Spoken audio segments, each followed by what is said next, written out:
Chapter 13:21. Seeing that Chiyu was in a daze and kept talking to himself, the others were shocked. Especially when they heard him say that Tang Jing could control the savage aura, they were scared out of their wits. Before this, the demons had heard Chiyu introduce the uniqueness and horror of the savage aura.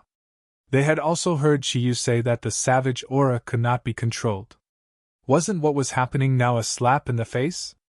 It was a slap to Chiyu's face. This was also a slap to the faces of all the demons, causing them to lose face. The demons were all interested and had mixed feelings. They really did not know how to face all this. Saint King, however, felt as if he had been struck by lightning. He shouted and said with a trembling voice, "The savage aura is coming out of his palm, which means that the savage aura rushing into my body is also savage aura. This is bad." Although Saint King was a demon and the ancestors of the demons were immune to the savage aura, it did not mean that the demons would be immune to the savage aura immediately. This was a very long process. If too much of the savage aura entered his body, even if Saint King's cultivation was high, he would not be able to bear the consequences. He hurriedly used his chi to try to dissolve the savage aura, but his chi could not do anything. The savage aura was deeply rooted. "What should I do? What should I do?" Tang Zhang's eyes lit up. Taking advantage of this opportunity, he once again struck out with his palm. Saint King's pupils shrank as he stared at the incoming palm. He did not dare to take it head on. Fearing that he would not be able to avoid it in time, his figure flashed, and he dodged to the side. Bang! This palm missed and hit the ground, sending gravel flying.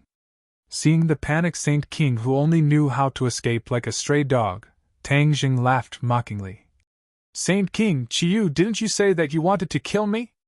Now I'm right in front of you. Come and kill me." Saint King and Chiyu couldn't wait to find a hole to hide in. Tang Jing controlled the wild aura, which was equivalent to having a great killing machine. It was obvious that he was a threat to Saint King. Of course they wanted to kill him, but how could they? Ha!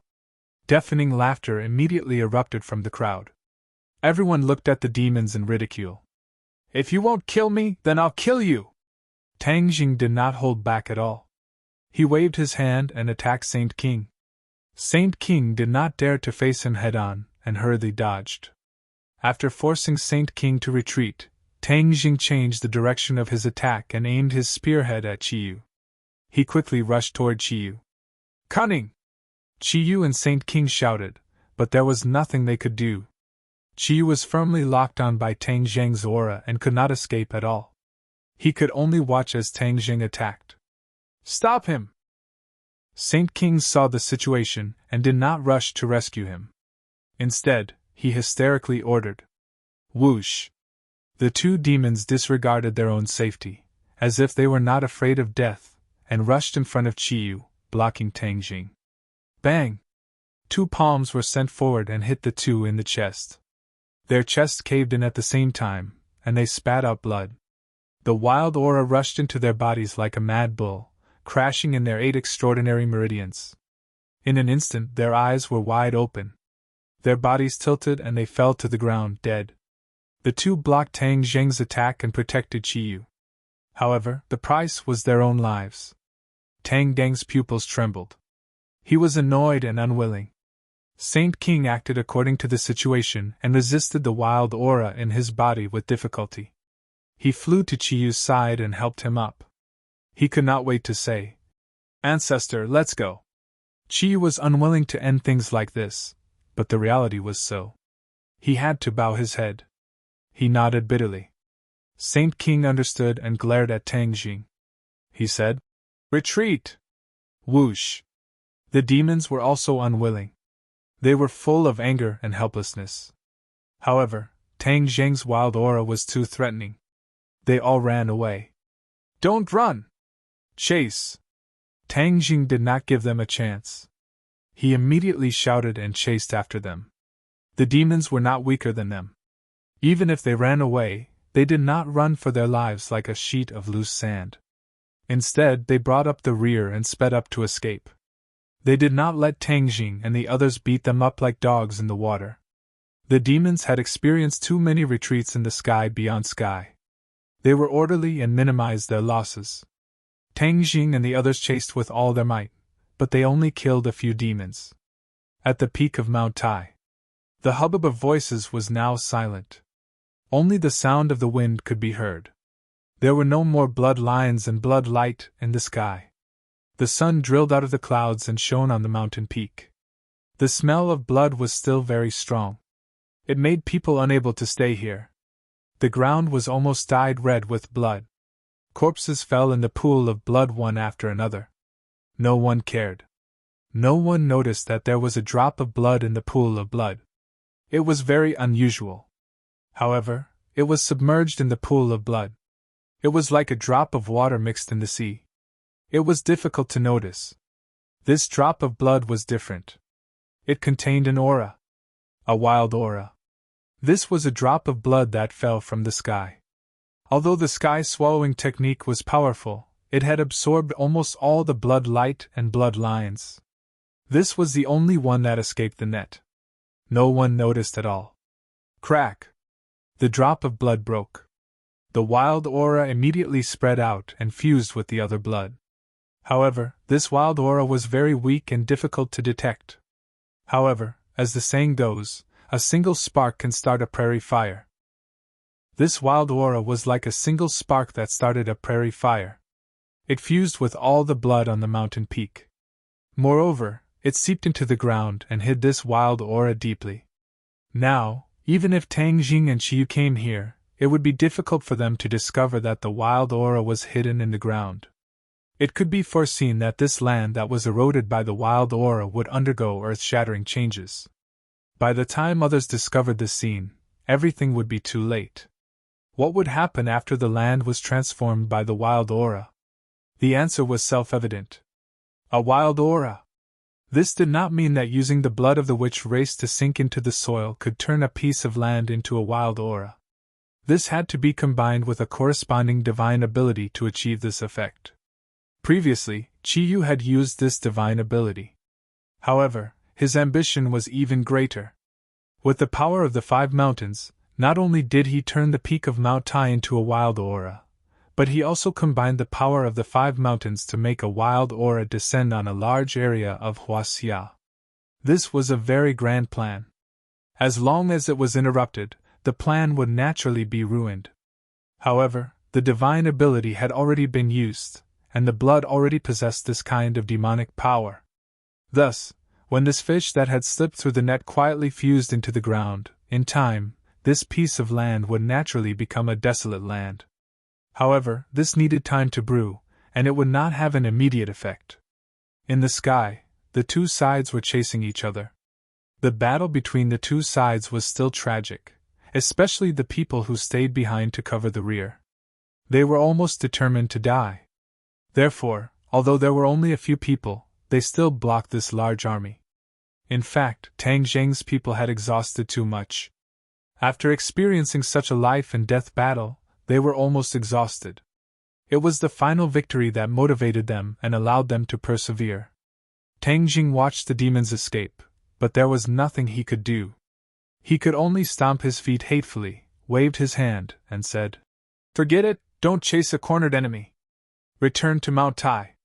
Under Tang Zheng's order, they all turned around and returned to Mount Tai. After paying a certain price, the demons finally got rid of their pursuers.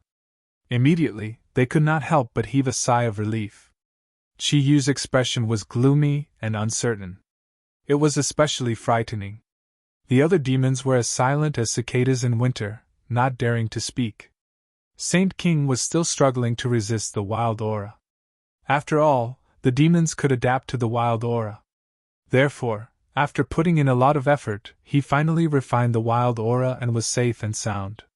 Saint King looked at his battered and exhausted subordinates. He had led them back from the sky beyond heaven. He had wanted to do something big. But the cruelty of reality was beyond his imagination. First, Chiyu appeared and took away his position as the number 1 demon.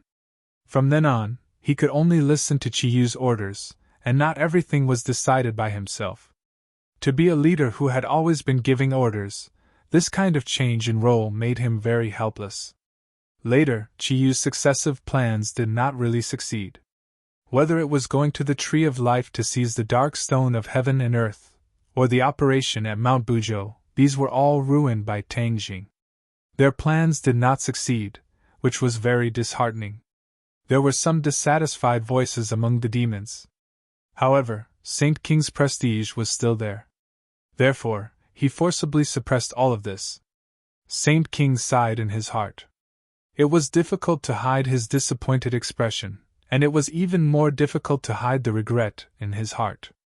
These people were all people who had followed him for countless years. Now some were dead, and some were injured. It made him sigh endlessly.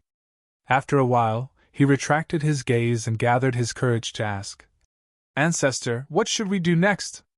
Chiyu glared at him fiercely. Seeing the expression between his eyebrows clearly, how could he not understand his thoughts? He said, "Are you feeling sorry for your subordinates who have died?" The sage was silent and didn't speak. "Humph, so it's true. Are you blaming me for causing their deaths?" Chiyu questioned in a bad mood. "Your subordinate does not dare." Saint King hurriedly bowed. "Since you already think so, what else do you not dare to do?"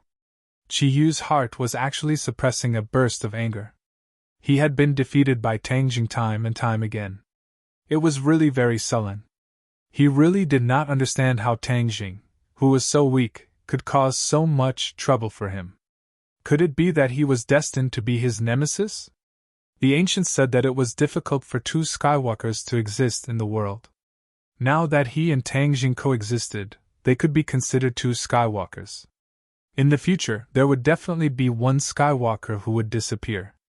Chiyu had always thought that he was the Skywalker who had the last laugh. But after being defeated time and time again, a certain kind of vigilance appeared in his heart. Could it be that he, the Skywalker, was going to be replaced by Tang Jing, the Skywalker? Thinking of this, his body tensed up.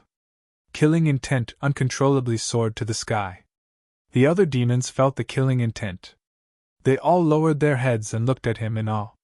"Ha ha ha! The famous Chiyu is actually the general of a defeated army. He lost to a junior." Chapter 13:22. These ear-piercing words caused all the demons' anger to shoot up, especially Chiyu. His eyes were red as he turned his head and stared in the direction of the voice. A black dot flashed and appeared not far away. He crossed his arms and looked like he was waiting to watch a good show. The contempt and disdain in his eyes were obvious. Chiyu's pupils shrank as he said through gritted teeth, "Amos-sia!" Amos-sia looked up to the sky and laughed maniacally. "Chiyu, even in your dreams you never thought that you would become like this. That there would be such a day, right? Amos-sia, don't be sarcastic. At least I'm still alive, and the master you swore loyalty to is dead," Chiyu retorted. Amos-sia said calmly, "Master's resurrection is imminent. Your words are meaningless." Chiyu's heart trembled as he asked, "Looks like you've collected enough pure yang energy. However, do you think Tang Jing will sit by and do nothing? You have to know that Tang Jing told me that you used the life totem to absorb pure yang energy. It's just that I have more important things to do, so I didn't pay attention to you. Haha, looks like your so-called more important things are to bring the wildlands back to the world, right? Unfortunately, you failed." Amos-sia mocked. Chiyu snorted coldly. "Do you think you can resurrect the Yellow Emperor? I'm not as stupid as you. Tang Jing ruined my plans every time. Aren't you the same? Wasn't the matter of the Golden Crow's soul and the life totem ruined by Tang Jing?" Amos-sia didn't fall into the trap and said calmly, "But he didn't completely destroy it and make it impossible to salvage the situation. Right now, the plan is going smoothly. Even Tang Jing can't ruin it. Seeing how confident you are, then the Yellow Emperor's resurrection is a done deal?" Chiyu asked. Amos-sia smiled. Everything went without saying. Chiyu cursed in his heart, but there was nothing he could do. He didn't know what the other party was planning, so he couldn't do anything about it. When he thought about how the Yellow Emperor would be resurrected and how he would have to face his nemesis again, He found it hard to suppress the anger in his heart. From now on, not only would he have to face Tangjing, but he would also have to face the Yellow Emperor. This was equivalent to being attacked from both sides. His situation would be very dangerous. An idea came to him, and he pretended to be kind and said, "Monsieur, you and I are from the same era. Although we are enemies, we are still acquaintances. There is something I have to remind you of." "Oh, when did you become so kind-hearted?" Monsieur jokingly said, not believing Chi Yu's so-called kindness. "This is just a suggestion from an old acquaintance." Monsieur raised an eyebrow and said with interest, "Then I'd like to hear what kind of suggestion it is." "Kill Tangjing. Especially at this time when he has used up a lot of energy. If you kill him, no one will be able to ruin your plans." Chi Yu's eyes were filled with killing intent as he spoke. Monsieur was slightly startled, and then he laughed loudly. "Ha ha, Chi Yu, you really haven't changed. Even at this time, you still want to instigate me to clear the obstacles for you. Do you think you're the only smart person in the world?" Chi Yu's motives were seen through, but he didn't panic. He calmly said, "Don't tell me my words don't make sense? Even if the Yellow Emperor is resurrected, Tangjing will become his enemy in the future, and he may even become a great threat to him." Monsieur shook his head. "Although I admit that Tangjing isn't normal, I have to say that you think too highly of him. You actually put him on the same level as Master." It was clear that even though Monsieur believed that Tangjing was very powerful and difficult to deal with, and that he might be able to threaten him, he didn't believe that Tangjing could threaten the Yellow Emperor. When he heard Chi Yu's suggestion, he couldn't help but feel that it was ridiculous. Chi Yu shook his head and sighed. "You guys think too highly of yourselves. Even after tens of thousands of years, you guys are still the same. I don't need you to lecture me. You, on the other hand, have repeatedly suffered at the hands of Tangjing. This can only mean one thing: you're too weak. Back then, you weren't a match for Master, and now, you're even less of a match for Master. Since that's the case, there's no need to wait for Master to make a move. I'll get rid of you first." Monsieur's killing intent surged as he finished speaking. Chi Yu was suddenly startled. He was actually being looked down upon by the Yellow Emperor's subordinates. This was a great humiliation. It had to be known that back then, he could easily crush Monsieur. The only one who could contend against him was the Yellow Emperor. This contrast between before and after made Chi Yu's lungs almost explode. "Monsieur, you dare to clamor in front of me alone? You don't know how to write death. Back then, you survived, but now, you will definitely die. I will burn your bones and scatter your ashes. You will never be able to rise again. You will never have the chance to revive. Saint King, kill him!" Chi Yu ordered. Saint King, who had already dispelled the barbaric aura, found an opportunity to vent the anger in his heart. Whoosh! Saint King raised the sky-splitting axe, and a cold light flickered as he aimed it at Monsieur. Monsieur was not afraid at all. He sneered and said, "Chi Yu, do you really think I'm alone?" Chi Yu raised his eyebrows. He had a bad premonition. Sure enough, Monsieur raised his hand, and there was a ring on his finger. With a flash of light, a black mass of people appeared behind him. Lu Wuxin and Yi Meiyu were among the crowd. In the battle of the life totem, the two of them fled in panic and were injured. Now that their injuries had healed, and their cultivations seemed to have improved a lot, they were in high spirits and full of fighting spirit. "Storage ring!" Chi Yu's heart trembled as he cried out in shock. "You actually have such a storage magic treasure!" This was the pain in Chi Yu's heart. Although he had been resurrected for a long time and had the War Soul Sword, he still lacked a high-grade storage magic treasure like Summer Tianxia. Monsieur had actually obtained such a magic treasure first, which meant that he could hide his weapons with him. By himself, he could come and go without a trace. Whether it was a sneak attack or a battle, it would be more unexpected and the power would increase greatly.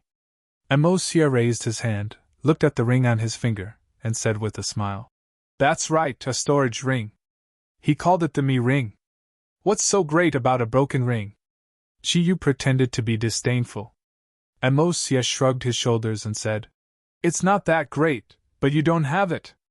These words were very despicable, completely poking at Qi Yu's pain, igniting his anger. He roared hysterically, "Kill them, kill!"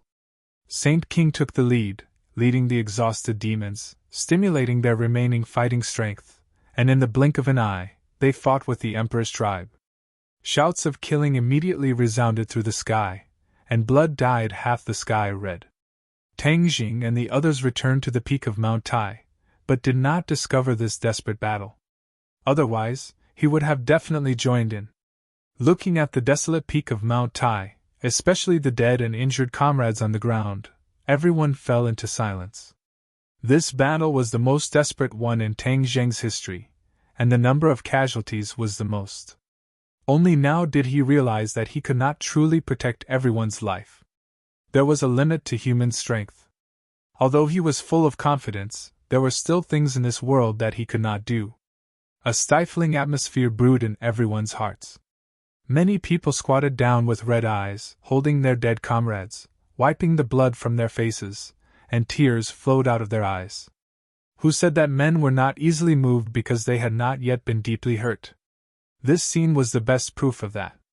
Although Tang Jing did not cry, the emotions in his heart were even more painful than tears. He realized that his one word, his one order, could affect many people, even affect their life and death. As the saying went, the more one had, the greater one's responsibility. He deeply understood this point. The dead included not only shamans, but also martial artists, and even a few elites of the Li Palace. Li Xiaotian had temporarily transferred them over. Thus, seeing so many people of different statuses fall together was extremely shocking. "What do we do now?" Tian Chanzi asked. Tang Zheng's gaze swept over the battlefield bit by bit, as if unwilling to miss a single detail. He wanted to deeply engrave this scene in his mind. No one urged him, only watched him. After this battle, he had already become the core of everyone's attention. "Bring back all the sacrificed comrades. We want to properly bury them, so that they can rest in peace in the underworld." Tang Zheng's voice was powerful and resonant, his voice deep. "Yes." The reply was similarly complex, deafening. Following that, everyone orderly found the bodies of their comrades. Because there were demons among the dead. Many people hugged each other, continuously wrestling and killing each other. In the end, they perished together, their deaths were extremely tragic. Martial artists were not completely useless. Many martial artists eventually used their lives to exhaust other martial artists to death, or a few martial artists worked together to surround and annihilate other martial artists. The role of martial artists in this battle explained to the world their battle strength and usefulness. Tang Jing had never looked down on martial artists. After all, he had too many martial artists by his side. Furthermore, there was Lord Ji Wuxiang, this heaven-defying martial artist. The heaven's chess that he created was extremely difficult to break even for martial artists. Which martial artist would dare to boast shamelessly that he was stronger than Ji Wuxiang? It was precisely because of this attitude of his that he won the Yan family's loyalty. Even though they knew that there would be casualties, and there would be quite a few of them, the Yan family still bravely sent people to support. Tang Jing walked to the side of the Witch Clan elder, and the Witch Clan gathered around him. The Witch Clan members on the altar were heavily injured. Although they managed to survive in the end, they would need to recuperate for a period of time before they could fully recover. But at this moment, the Witch Clan reunited, sweeping away the previous haze. They held each other's hands and chattered nonstop, as if they had thousands of words to say. This was the most realistic reaction of people who had experienced a life and death situation. Seeing Tang Jing walking over, the Witch Clan members stopped talking and stared at him with burning eyes. They bowed deeply and shouted respectfully, "Master!" This sentence came from the bottom of their hearts. Tang Jing did not correct them. The Witch Clan had already made their choice to respect him as their master. If he did not accept their respect, it would be a blow to the Witch Clan's mood. Tang Jing solemnly nodded his head, and one by one he tightly shook their hands, shaking each other's hands powerfully. In the end, when Tang Jing held the elder's hand, the two of them looked at each other. Tang Jing said earnestly, "Elder, I've let you suffer." The elder shook his head emotionally. "No. Master, our entire clan is grateful to you for saving our lives." After pausing for a moment, the elder said mysteriously, "Also, the grace of rebirth." Chapter 1323. The Grace of Rebirth? Tang Jing was completely confused. The elder was very clear about what Tang Jing was thinking. He smiled mysteriously and explained, "Only now do we understand that there is a savage aura in the blood of the witch clan. In the past, these savage auras had always been silent. Now, they have been completely activated and have fused with our blood and bodies, completely changing us." Tang Jing was shocked. "There's actually such a thing?" The elder nodded and sighed. "Yes, after we fuse with the savage aura, our future cultivation will be different." Tang Jing vaguely guessed something. "The savage aura will help us quickly increase our cultivation. In the future, if we meet another enemy, the witch clan will not be like this. We will become the warriors that Master is most proud of." Although the witch clan was known as a natural warrior, the witch clan in the 10,000 mountains did not display this trait. They were mostly protected by Tang Jing. But from today onwards, this situation would completely change. They were about to become true warriors. The key to this door was already in the hands of the witch clan. As long as they turned the lock, everything would be solved. Tang Jing and the witch clan became excited at the same time. Tang Jing's excitement was not because he had such a capable assistant, but because he was truly happy for the witch clan. This was equivalent to the witch clan finding a gene hidden deep in their bloodline and fate. This was one of the important reasons why the witch clan became the witch clan. "Master, you have already controlled the savage aura. Your gains will be even greater." The elder looked at Tang Jing with a burning gaze and said. When the other witch clan members heard this, they all stared at him. Without a doubt, the witch clan was also very shocked by the fact that Tang Jing had controlled the savage aura. It was precisely because they had the savage aura in their bodies that they understood the difficulty of this matter better than others. The witch clan was also unable to control the savage aura, but after the savage aura merged with their bodies, it was of great benefit to them. But they had no way of controlling it. Now, Tang Jing could actually control it. The difference was too great. The elder was also unable to predict what Tang Jing would gain. Tang Jing's heart moved, and he was also a little excited. Now that the enemy was so strong, if he could become stronger, then that would be for the best. If the savage aura really had such an effect, then it would definitely solve his desperate situation. "Tang Jing, how did you do it?" The Empyrean fairy couldn't help but ask curiously. Tang Jing didn't hide anything and truthfully explained the use of the sky-swallowing technique. Everyone suddenly realized that it was the effect of the sky-swallowing technique. Tian Chanzi was filled with emotion.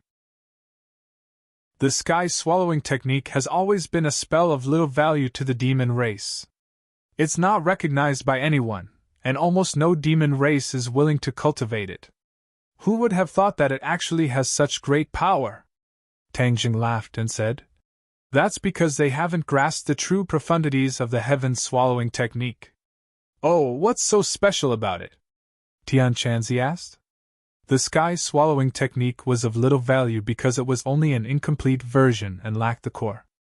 If this core were to leak out, then the demon race's strength would increase greatly. After all, the sky-swallowing technique wasn't too complicated. Almost anyone could learn it, but the realm one cultivated to was related to one's talent and hard work. "Do you want to learn it?" Tang Jing asked in return. Tian Chanzi shrugged and said, "I don't want to learn it. My Kingsaman has countless secret arts, and they're not inferior to this sky-swallowing technique. Moreover, this is a demon race ability. How can a righteous person like me learn it?" Seeing that Tian Chanzi didn't seem to be joking, it was clear that Tian Chanzi's views weren't too different from 1,000 years ago. They were deeply ingrained. The Empyrean fairy also had no intention of learning the sky-swallowing technique. She was the daughter of the Emperor of Heaven and was especially confident in her own abilities. Of course, she wouldn't change her home halfway and cultivate other abilities. The fallen comrades had already been collected and lined up together. It was a ghastly sight. Everyone stood in front of the corpses and bid them farewell. Tang Jing raised his hand and said, "I'll have to trouble you all to stay in summer heavens for a while.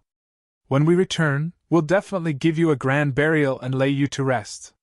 Sumera heavens flashed, and all the corpses were collected into Sumera heavens. Only the corpses of the demon race were left on the ground.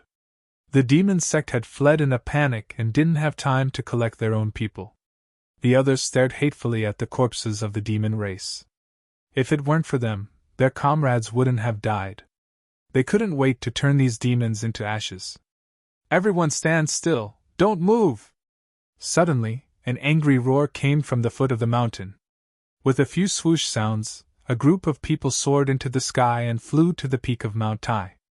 Swoosh, swoosh. Everyone immediately focused on this group of uninvited guests. They were all unfamiliar faces and couldn't recognize who they were. Each and every one of them had a stiff face like a block of wood. Even their eyes were somewhat dull. "Who are you people?" Tang Jing asked in a deep voice. "You've destroyed Mount Tai and caused such a fierce battle. You've already caused an extremely bad influence. Why don't you just surrender?" The other side scolded. Although the peak of Mount Tai was far from where ordinary people lived, and after the mountain was sealed, ordinary tourists were completely blocked out of Mount Tai. However, after all, their battle had caused too much of a commotion. There were still many ordinary people who noticed the abnormality of Mount Tai. It could be said that it had caused panic among the ordinary people. Hearing the other party's arrogant and methodical tone, Tang Jing thoughtfully said, "Why is it that the more I look at this group of people, the more they look like officials?" "You guessed right. Your actions have seriously threatened the security of the country. Therefore, surrender and accept the punishment," the other side said firmly, not hiding their identity. Seeing the other side admit it so openly, Tang Jing and the others were stunned. When did the officials become so unyielding? Only, Tang Jing felt that it was somewhat laughable. Were they blind? Since they had seen the battle, did they still think that they were a match for Tang Jing and the others? Or were they trying to take advantage of the situation? Taking advantage of the fact that they had lost a lot of energy after the battle to catch them off guard? Tang Jing said in his heart, if they really thought that way, then they had made a mistake. The others were immersed in the pain of losing their comrades. Seeing this group of aggressive people, they all stared at them with unfriendly eyes. If there was a disagreement, a fight would break out. Tang Jing also didn't want to be entangled with them. Moreover, the officials were divided into several factions, and he still didn't know who they were. Thus, Tang Jing waved his hand and said, "You guys should leave. If there's anything, let the person in charge come and talk." "I'm the person in charge," the person said sternly. Tang Jing frowned and stared at him. After examining him, he indeed hadn't seen this person before and asked, "Who's your superior?" "You don't have the right to ask," the other person coldly refused. Tang Jing shivered. The other person's attitude was out of his expectations. He turned his head and glanced at Li Xiaotian. Li Xiaotian shook her head. Clearly, she didn't have any information on this person. Li Xiaotian was extremely careful. She had always considered the threat of the officials to Tang Jing, so she had mobilized all her forces. She had planned the pillow talk plan and roped him in. Of course, she had also thoroughly investigated the higher-ups and the people around them. If the other person's identity was not ordinary, she would definitely have an impression of him. Li Xiaotian shook her head, indicating that she didn't recognize him. This meant that this person's identity was somewhat strange, or perhaps someone who had recently risen to prominence.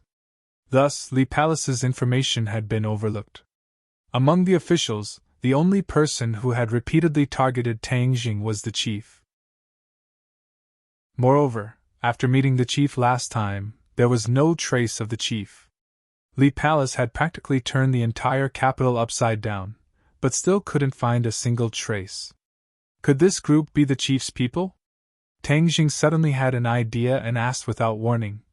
Call the chief XXX out. What kind of hero are you if you're sneaking around in the back? How dare you call Master by his name? The other person's expression suddenly changed, and she sternly reprimanded. Master?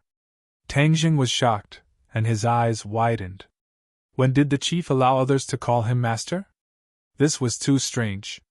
Of course, he didn't know that this was the rule that Hundred Faces Star had changed on a whim after replacing the chief. After Hundred Faces Star became the chief, she returned to the center of power and used thunderous methods to intimidate others. However, this secret had not yet been spread. Even Li Palace's focus was not on this during this period of time, so they didn't know about this. It's really his people. Tang Jing's gaze was like lightning as he stared at this group of people. He's really persistent. He didn't look for him, but he came looking for me. Humph, this time he can forget about escaping. I'll follow the vine to the melon and find him. Tang Jing had already made up his mind to kill. Although this person had a high position and power, he had targeted him time and time again. The most important thing was that this person was too selfish and was not wholeheartedly devoted to the public. If we don't surrender, then what do you want? And how did the chief order you to deal with us? Tang Jing asked provocatively. Kill without mercy, the other party said resolutely and with a murderous aura. What? The crowd was so excited that they actually dared to give the order to kill without mercy. That was because they did not put them in their eyes at all. Yen Patian had always held an extremely high position in the secular world, and was also good at weighing the pros and cons of all parties. Actually, he did not want to directly clash with the chief, but after hearing this order, his white eyebrows twitched, and he said angrily, After killing you bunch of shrimp soldiers and crab generals, let's see what he dares to do to us. As he spoke, he looked towards Tang Jing. Tang Jing did not hesitate either, he nodded with a gloomy face, and with a tap of his foot he took the lead and rushed out. Then I'll kill you first. Tang Jing's voice was filled with killing intent, instantly arousing the killing intent in the hearts of the others. One by one, they shouted and rushed towards the enemy. The number of enemies was even greater than theirs. It was a black mass. Other than the leader, the others kept their mouths shut, giving off a strong sense of oppression.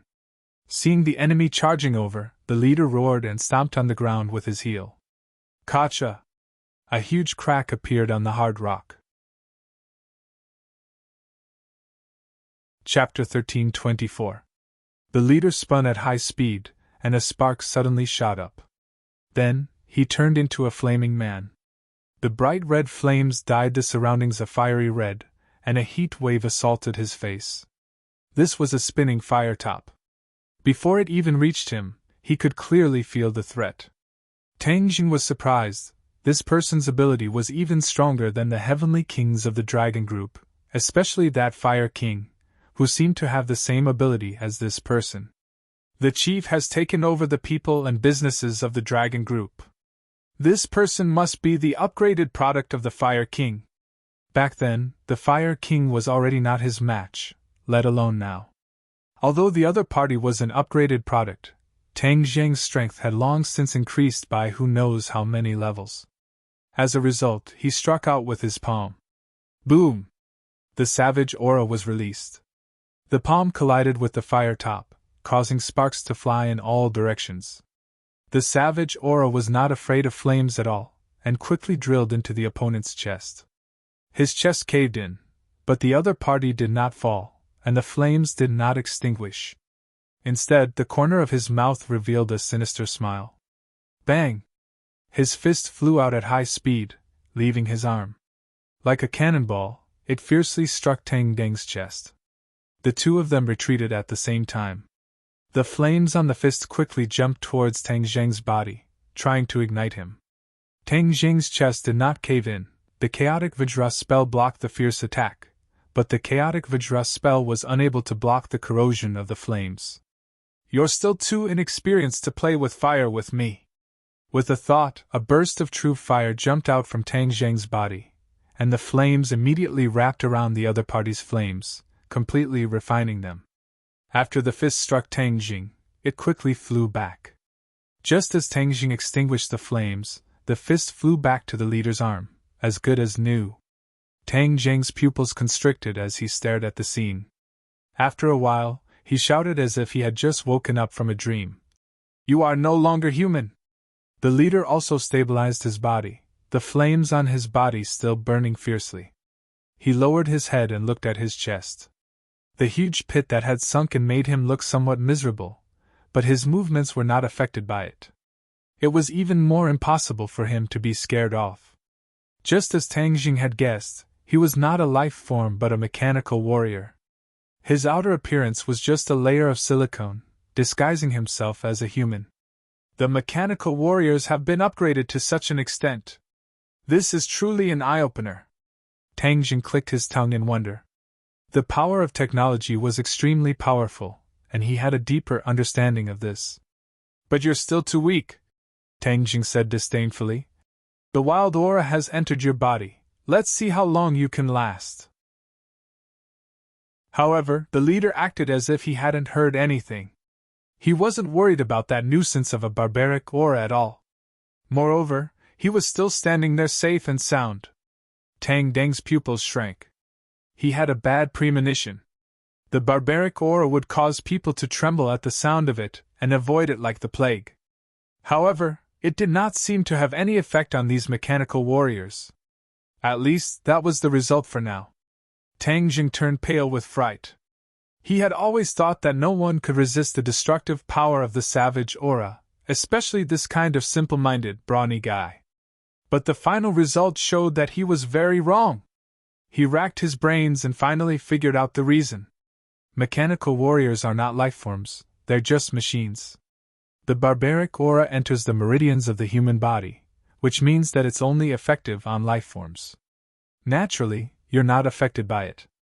If the barbaric aura really descends into the human world, other than the witch race and the demon race, wouldn't these mechanical warriors be able to survive as well? They wouldn't even need time to adapt. Tang Jing sighed. Perhaps Qiyu would never have dreamed that his painstaking plan would not only benefit himself, but also these mechanical warriors. Although you're not afraid of the barbaric aura, you're still overestimating yourself if you want to fight against me. Tang Jing growled and charged at the other party again. Whoosh! A leg came down vertically. This was the heaven splitter that Qiyu had imparted to him when he made a bet with the inner demons. Ever since Qiyu went against him, he had almost never used or cultivated the heaven splitter. This was because Qiyu was too cunning. He was afraid that Qiyu would also leave a back door in the heaven splitter. If he used the heaven splitter to fight in the future, he would be in trouble. This time, he didn't have a suitable treasure, and the heaven swallowing technique was unpredictable. Therefore, he used the heaven splitter at the last moment. The heaven splitter had helped him defend against enemies before and was very powerful. When he used it again, it was as smooth as flowing water. One leg came down fiercely, and his aura was firmly locked on to the leader. The leader immediately realized the threat of death and shouted, "Vajra!" Boom! The earth shook and the mountains shook. A giant flew up from the bottom of the mountain and landed heavily on the mountain peak, protecting the leader. Bang! The heaven splitter hit Vajra's leg. Kacha! Sparks flew from the leg, and electrical wires appeared. Vajra didn't move at all, as if this injury was just an itch. This wasn't the most frightening thing. The next scene completely stunned Tang Jing, and he almost couldn't move his eyes away. The wound that was emitting sparks was actually healing automatically, just like a cultivator healing. Vajra was a giant mecha, and it actually had the ability to heal automatically.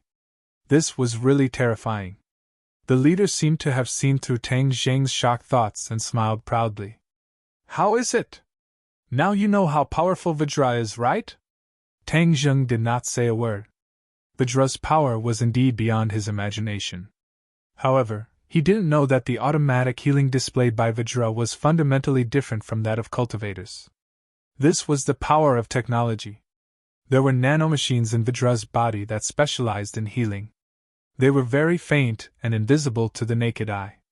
Therefore, Tang Jing didn't see the nanomachines in the wound that was emitting sparks. Vajra, kill him! The leader waved his hand and ordered with a murderous aura. Bang! Just as he finished speaking, the figure of the Four Symbols warrior also descended from the sky. The Four Symbols warrior was the same size as a normal person. In front of Vajra, it was the difference between an ant and an elephant. Haha, you dare to go against Vajra with this little ability? The leader laughed in disdain. Tang Zheng's face was fierce as he ordered. Four Symbols warrior, help me dismantle it. The Four Symbols warrior didn't say a word and charged towards Vajra. With every step it took, its body became much taller and bigger. Bang, bang, bang. Each of its footsteps was like a heavy drum, beating on one's soul. The Four Symbols warrior became bigger and bigger. The bureau chief was dumbfounded. This was his first time seeing the Four Symbols warrior, and he couldn't help but be deeply shocked. When the Four Symbols warrior arrived in front of Vajra, it also became a huge monster that was almost the same size as the Mecha warriors. Vajra wasn't afraid and waved its huge fists to meet the Four Symbols warrior. Bang, bang, bang. They went back and forth, and their fists hit each other again and again. The Four Symbols warrior wasn't injured at all, but after Vajra took a few punches, its body had a few more wounds. It didn't have an invulnerable body like the Four Symbols warrior, but it had nanomachines, so its wounds were healing bit by bit. The two huge monsters made the battlefield a mess, and the corpses of the demons were almost trampled into the ground by them. Bang! The two fought to the edge of the cliff, but they still didn't retreat. After their fists hit each other, they fell from the cliff at the same time. Tang Jing was shocked and rushed to the edge of the cliff. He realized that the two were falling very fast, and in the blink of an eye, they passed through the clouds halfway up the mountain. Boom! A loud sound came from the bottom of the mountain, and Mount Tai seemed to shake a little. Rocks rolled down and rumbled as they fell again. Tang Jing was shocked. Why was there only one falling sound? Was it the Four Symbols warrior or Vajra? Haha, your thing is already smashed into pieces. The leader laughed maniacally.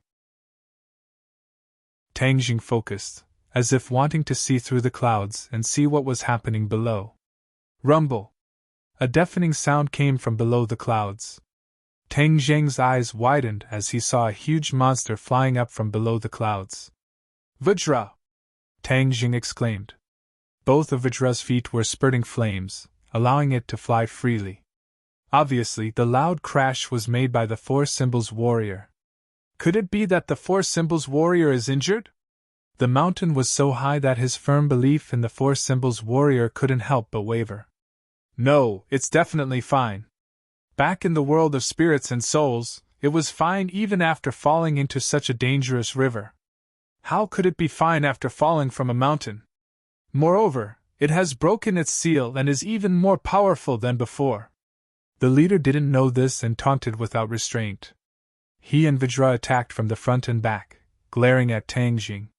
Tang Jing's belief in the Four Symbols warrior was strengthened again, so he didn't fly down to investigate. He looked at the other party with eyes full of cold, murderous intent, saying, "You want to take advantage of the situation and take advantage of the situation. Your wishful thinking is wrong. I'm very angry, so you're all dead. I'm going to tear you apart into pieces. Kill him!" The leader didn't intend to listen. Vajra took the lead to attack after giving the order. Whoosh! A huge fist came from behind Tang Jing, smashing towards his head.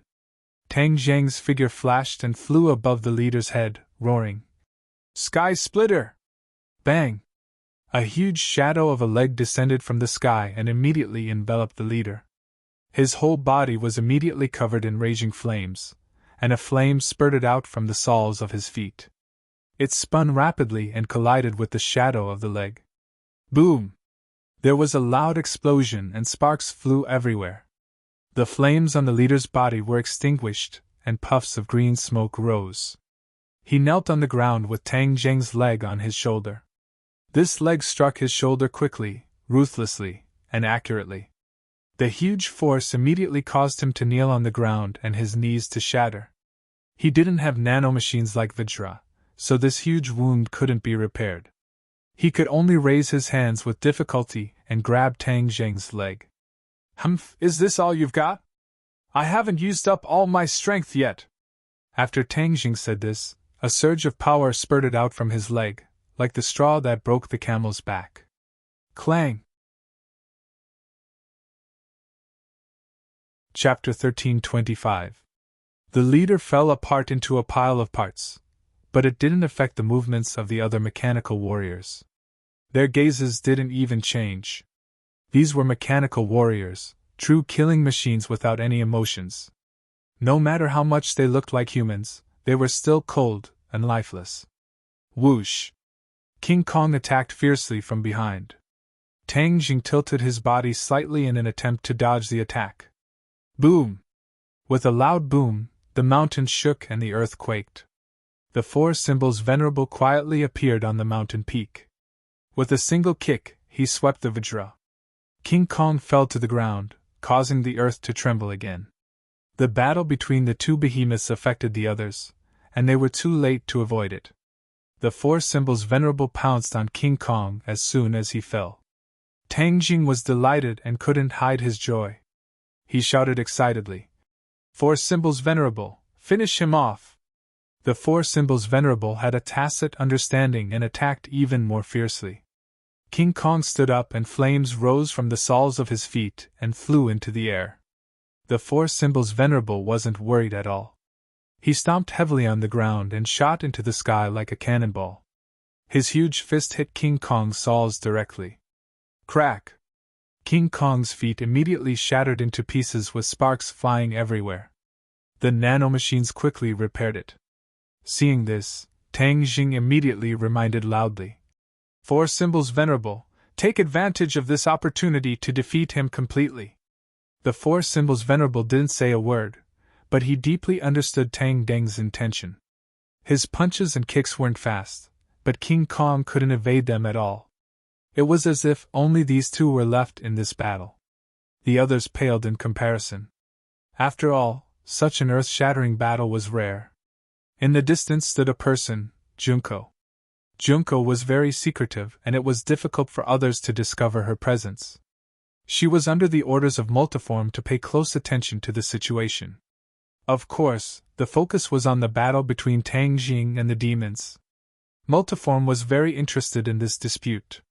Chiyu actually wanted to bring the wildlands back to the world. His ambition wasn't small. Multiform was someone from ancient times and was no stranger to the wildlands.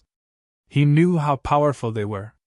Of course, he didn't want the wildlands to reappear in the world. After all, his desire for power had already sprouted, and he wouldn't allow anything to happen from his hands. The reappearance of the wildlands meant that Chiyu would rule the world, and there would be no place for him to play. Therefore, he had the same request as Tang Jing. Both of them did not want the wildlands to reappear in the world. However, in order to preserve his strength, he did not want to act rashly. Therefore, he had been ordering Junko to sit on the mountain and watch the tigers fight, so that he could reap the benefits. His wishful thinking was very good, and he even succeeded. Shiyu and Tang Jing were both injured. However, the 100 Star Sovereign did not expect that the great Chiyu would be chased and beaten by Tang Jing. This was too humiliating. As someone from the ancient past, he also blushed with shame and criticized Chiyu. However, he did not hesitate for long and made a decision. In the end, his eyes locked on Tang Jing. After all, Tang Jing was a rising star. The impression he gave the 100 Star Sovereign was far less than Chiyu. Chiyu made the 100 Star Sovereign fearful. Even if Chiyu looked injured, who knew if he was deliberately mystifying? Therefore, the 100 Star Sovereign made a decision almost without hesitation. Tang Jing had ruined his plans time and time again. The 100 Star Sovereign naturally wanted to get rid of this stumbling block, especially when this was a once-in-a-lifetime opportunity. Now, the 100 Star Sovereign had just succeeded in seizing power. Countless eyes were watching him, and he could not leave the capital. Otherwise, he would definitely come personally and catch Tang Jing off guard. He couldn't do it himself, so he sent his most trusted Junko to lead the mechanical warriors and King Kong. He took them from the previous leader. He did not feel sorry for them and directly sent them to fight, hoping to win in one battle. Junko looked at the battle on the peak of Mount Tai from afar. Her eyes were wide open, and her delicate face was full of killing intent. She originally thought that picking up scraps would be an easy task. After all, the battle between Tang Jing and the demon clan was so fierce, and the consumption and damage were great. She had seen the strength of the mechanical warriors and King Kong, so she was very confident. However, she did not expect that although this team suffered heavy losses, their will to fight was as strong as the sun in the sky. Especially when they saw their comrades who had sacrificed themselves, their hearts were filled with anger. The Nephilim had escaped, and they had nowhere to vent their anger. The appearance of the mechanical warriors and King Kong gave them a chance to vent. Of course, they would not miss this good opportunity. Therefore, the battle was particularly fierce. These lifeless mechanical warriors did not gain any advantage. The mechanical warriors were not to be trifled with. They also killed their opponents. Fresh blood stimulated their nerves again. Suddenly, the battle became more intense. Junko saw this scene and understood that the 100 Change Star Sovereign's plan had failed. Tangjing was not so easy to deal with. He recorded this battle from afar and sent it back to the capital. The 100 Change Star Sovereign was watching closely. When he saw the situation of the battle, he was flustered and exasperated and flew into a rage. He already knew that his wishful thinking was wrong. Tangjing was not a soft persimmon. He could not need him. His eyes flashed, and he said to himself hatefully, "Tangjing, you changed so quickly. I really underestimated you. If I can't kill you this time, you will definitely become a big problem for me in the future. The Li Palace is your left arm and right arm. I recently found that there are many people in the center of power in the Li Palace. I will get rid of them now, so that the Li Palace can no longer infiltrate my territory." As the 100 Change Star Sovereign spoke, an unfathomable smile appeared at the corner of his mouth. Tang Jing and Li Xiaotian did not expect that the spies they had buried so deeply were still discovered by the 100 Change Star Sovereign, and wanted to kill them. The 100 Change Star Sovereign was indeed different. He was very different from the other people in the hierarchy of power. He was swift and decisive and did things his own way. It was precisely this kind of personality that attracted a group of people. These people were a group of people at the top of the hierarchy of power. Because of them, the 100 Change Star Sovereign was able to control the top of the hierarchy so quickly. The purge operation begins. The 100 Change Star Sovereign secretly gritted his teeth and immediately made a call. A series of operations began quietly. The people involved had no idea that a disaster was about to befall them. "Junko, come back." Although the 100 Change Star Sovereign was unwilling, he had no choice but to give the order. Junko gritted her teeth and stared deeply at the battlefield. She resolutely turned around and disappeared without looking back. As for the mechanical warriors and King Kong at the top of Mount Tai, she did not look at them again. Those were products that could be mass-produced. What did it matter if they were dead or alive? Anyway, they could be produced again.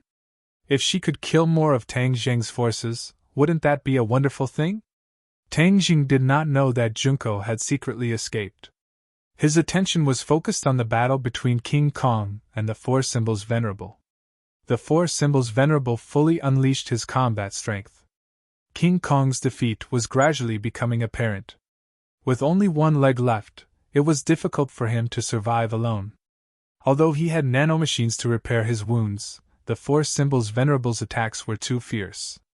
The nanomachines could not be repaired in time and were heavily injured by the Four Symbols Venerable again and again. Under such circumstances, there was not much suspense in the battle. The Four Symbols Venerable once again delivered a fatal blow. Using both his hands and feet, a terrifying force struck King Kong. With a boom, half of King Kong's body was shattered from his shoulder to his waist. King Kong staggered and quickly retreated. He only had one leg and one arm left. Without needing Tang Jing's order, the Four Symbols Venerable immediately followed up with a kick to King Kong's head. Crack! Sparks flew in all directions as King Kong's head flew off. With a whoosh, it flew down the cliff. The headless half of its body swayed. Finally, with a boom, it fell to the ground. After trembling a few times, the nanomachines that could not be seen with the naked eye completely ceased their activities. Without a head, King Kong was as good as dead. The nanomachines were of the same origin as King Kong. Now that King Kong was dead, the nanomachines naturally lost their power and were completely paralyzed. Tang Jing was not surprised by this outcome. The four symbols venerable came from ancient times after all. They were the guardians of the witch tribe. Even Qi Yu wanted to take them for himself. This showed just how extraordinary they were. King Kong was a product of a short period of time. It looked very frightening, but it was a paper tiger. When faced with a real tiger, the paper tiger would naturally be defeated. The others' battles were also nearing the end. Although the mechanical warriors were powerful, they were still wiped out in the end. Tang Zheng's people also paid a price, but it was far less tragic than the battle with the demons. After the last mechanical warrior fell, the crowd let out a deafening cheer. The suppressed killing intent was released and relieved to a certain extent. After everyone finished cleaning up the battlefield, they gathered together. They looked at each other and fell into silence again. This sudden attack caused everyone to be somewhat puzzled, especially when they knew that all of this came from the chief. Yan Patian changed his previous attitude and took the lead to break the silence, saying, "Chief is so vicious and merciless, he has already completely stood on the opposite side of us, so we absolutely cannot be lenient." After all, Yan Patian was not as unafraid of authority as cultivators. He was a person who had been in the secular world for his entire life, and some of his views were deeply rooted, such as his relationship with the authorities. Unless he had no other choice, he definitely did not want to shed all pretense of cordiality. But this time, he actually took the initiative to say these words. That meant that he had changed his mentality and mind, or perhaps he had also become as lawless as Tang Jing and the others. Empyrean Fairy snorted disdainfully and said, "Qin Shi Huang is nothing, let alone this person." As always, she showed contempt for power and disdain for the chief. Tang Zheng's face was gloomy as he looked at the messy battlefield. His tone became deep as he said, "Even if you have to dig 3 feet into the ground, you have to find him for me." Everyone's minds shook as they understood that Tang Jing had completely set his mind on killing. This meant that he had completely broken off from the power, and their relationship would deteriorate. Li Xiaotian did not object, but he had already made up his mind. After returning, he would definitely use all of Li Palace's power to minimize the impact of all of this as much as possible.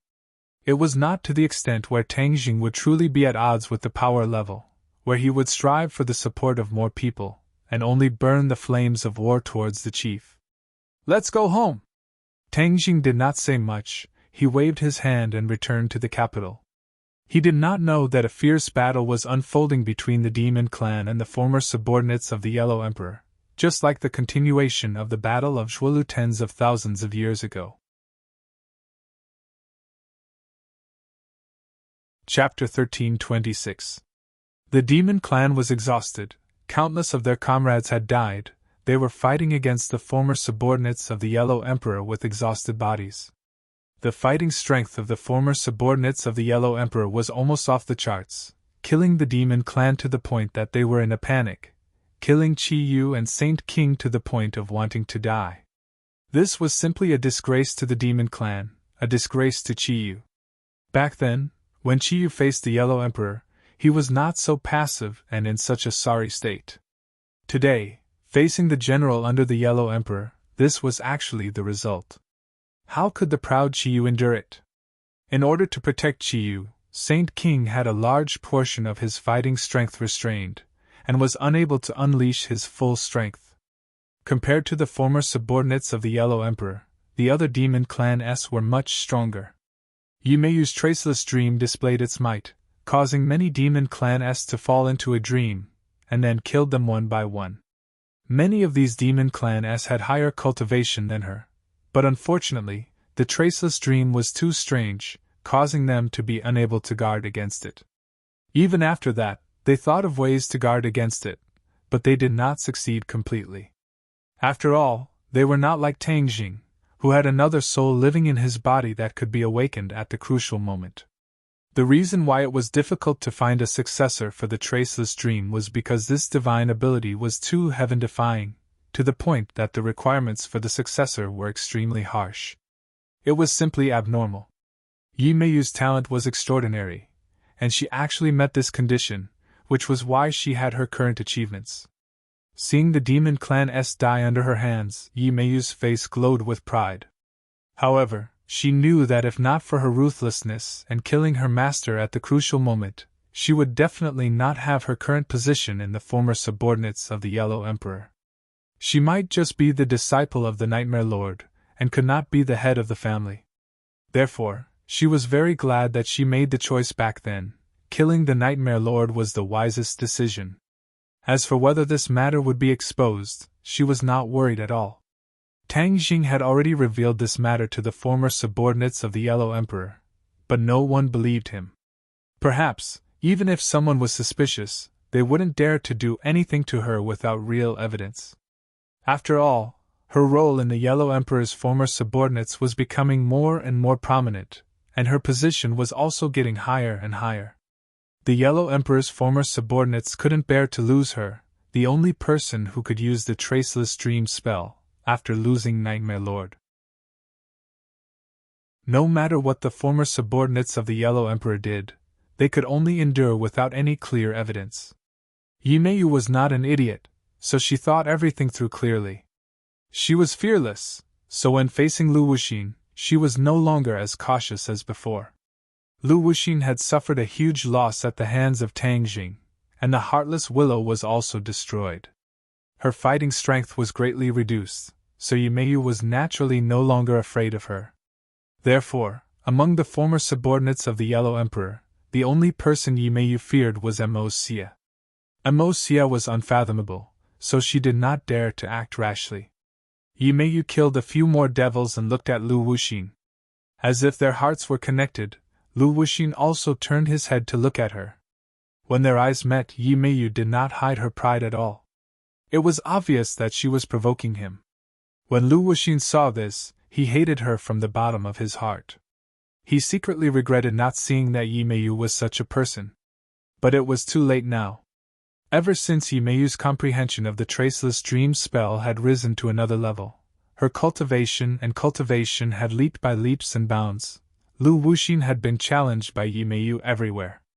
Her reputation as the strongest female general in the Yellow Emperor's former subordinates seemed to be in danger. If she had not recovered her former strength when the Yellow Emperor was revived, and Yi Meiyu became more and more powerful, then Yi Meiyu would very likely soar into the sky and take her place. This would definitely be a great disaster for Lu Wuxin. Although Mo Xia and Lu Wuxin were old acquaintances and comrades, he did not favor Lu Wuxin. In the ancient era, people respected the strong, and Mo Xia was no exception. He was a swordsman, and his pursuit of power was even more persistent. Seeing Yi Meiyu soar into the sky, he could not help but have a whole new level of respect for her.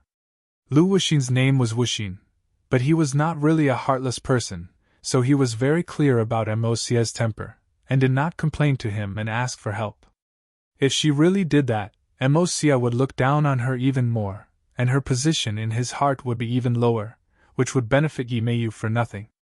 Mo Xia's Ganjiang sword thrusted out a few times, heading straight for Qiyu. He had already attacked Qiyu time and time again. In fact, he knew that he could not kill Qiyu, but he did not stop. Because this could completely restrain Saint King's power. Saint King's cultivation was slightly higher than Mo Xia's. Mo Xia had gone through a lot of trouble to recover to the first stage of the Mahayana realm, and was not a match for Saint King at all. Therefore, he had no choice but to find another way to target Qiyu. The effect was amazing. Saint King was furious, but he could not do anything to Mo Xia. He could not abandon Qiyu and chase after Mo Xia, so Mo Xia used guerrilla warfare to distract him, causing him to almost collapse. Mo Xia, if you have the ability to fight me head-on, what kind of man are you? Saint King flew into a rage. Amosia was unmoved. No matter how unpleasant Saint King's words were, he would not be angry. You are an ancient person, and your cultivation is inferior to mine, yet you use such despicable methods. This is simply a great disgrace. Saint King continued to attack with his words, trying to anger Amosia and make him change his strategy. Unfortunately, Amosia did not eat this at all. As an ancient person who had been famous for a long time, his cultivation was not as good as Saint King's. This was indeed not a glorious thing. But Amosia was not worried at all. This was because his cultivation recovered very quickly. Ever since he was resurrected, his cultivation had improved by 1,000 miles. Especially recently, it was like the speed of a rocket. This was all within his expectations. After some time, his cultivation would recover to its previous peak level. Then, it would be a piece of cake for him to deal with a saint monarch. It was precisely because he knew that this group of people recovered their cultivation quickly that he was determined to intercept and kill the demons halfway. Chiyu was the same as him, or even faster than him. Once he adapted to his new body and new environment, he would soar to the sky. At that time, Amosia would not be Chiyu's opponent at all. The only one who could contend against Chiyu would be the Yellow Emperor. This was equivalent to throwing a hot potato to the Yellow Emperor. As a subordinate, this was where Amosia was not competent. Of course, he did not want to leave the mess to the Yellow Emperor. He wanted to settle everything, and once the Yellow Emperor was resurrected, he would not have to worry about these messy things. Therefore, he was determined to win this battle. Not only did he want to annihilate the demons, he also wanted to take advantage of the fact that Chiyu had not recovered to kill him. Seeing that his repeated attacks were unable to truly harm Chiyu, and were unable to completely deal with Saint King, Amosia could not help but be worried. Especially when he saw that Chiyu was like an old monk in meditation, completely ignoring the battle in the outside world, Amosia became even more worried. Chiyu threw away the distracting thoughts of the outside world and focused on healing himself. Once his injuries were healed, Amosia's plan would be ruined. But his cultivation was one level lower than Saint King's, so how could he kill Saint King? Amosia was racking his brains. Suddenly, he had an idea. His gaze landed on the valiant and heroic Yimeyu as he shouted, "Meiyu, lend me a hand!" When Yimeyu heard this voice, she flew to Amosia's side as if she had been injected with chicken blood. Amosia nodded at her meaningfully. Yimeyu understood and activated the traceless dream technique, causing everything in front of her to change. All of these changes were extremely subtle, without a trace, as if they were real. Saint King did not know at all. He had already prepared a new attack. The heaven-splitting axe fiercely attacked Amosia. They were cultivators, and their attacks did not have to be close. Therefore, even if they were far away, their attacks could still be fatal. Saint King was also flustered and exasperated. This attack had been brewing for a long time, and was extremely powerful. The heaven-splitting axe streaked across the sky and enveloped Amosia. Amosia raised his sword and tried to block it. "A mantis trying to stop a chariot," Saint King said disdainfully. Just as the heaven-splitting axe was about to hit Amosia, a loud shout exploded in Saint King's ears. "Stop!" Unknowingly, Chiyu stood up and stared at Saint King with vigor. That loud shout came from Chiyu's mouth. Saint King was overjoyed. Looking at Chiyu's aura, it was obvious that he had completely recovered. He immediately stopped the heaven-splitting axe in midair and cheered. "Ancestor, you have finished healing. Congratulations, your subordinate is useless. I was unable to defeat these despicable Yellow Emperor's old subordinates." Chiyu's expression was unsettled, and said disdainfully, "These Yellow Emperor's old subordinates are truly despicable. Now we are going to kill them all." Saint King beamed with joy, and nodded his head in agreement. "Ancestor, you are right. In front of you, they are nothing but clay chickens and pottery dogs, unable to withstand a single blow." Saint King was only focused on complimenting Chiyu, and did not notice that the corner of Amosia's mouth curved into an unfathomable cold smile. Chi-Yu, Saint King, who do you think you are, daring to challenge me? Now I will kill you and throw away your helmet and armor. Amos-Sia suddenly opened his mouth, spouting nonsense. Saint King and Chi-Yu flew into a rage, and attacked him at the same time. Saint King could not wait any longer, and rushed out first, roaring in exasperation. You dare to be rude to Ancestor. Ancestor does not need to do anything. I can also kill you. Whoosh! Saint King's heaven-splitting axe immediately arrived above Amos-Sia's head. He looked down from above, and with the heaven-splitting axe in his hand, he really had the aura of splitting heaven and earth. Amos-Sia raised his sword, and just like before, he tried to block. Chi-Yu followed closely behind Saint King, and was only a step away. Suddenly, Chi-Yu made his move, and a cold light appeared in his hand. The cold light flew straight out, but it did not shoot towards Amos-Sia, and with a poof, it sank into Saint King's back. Ah! Saint King was ambushed, and let out a heart-wrenching scream. He turned around abruptly, but saw an unexpected face. Chi-Yu? It was actually Chi-Yu who attacked from behind, and gave him a fatal blow. That cold light had already penetrated his body, and injured his lungs. Saint King stared at Chi-Yu with mixed feelings, and asked, Ancestor, what are you doing? Why are you doing this? Because you deserve to die. Chi-Yu suddenly sneered, and said murderously.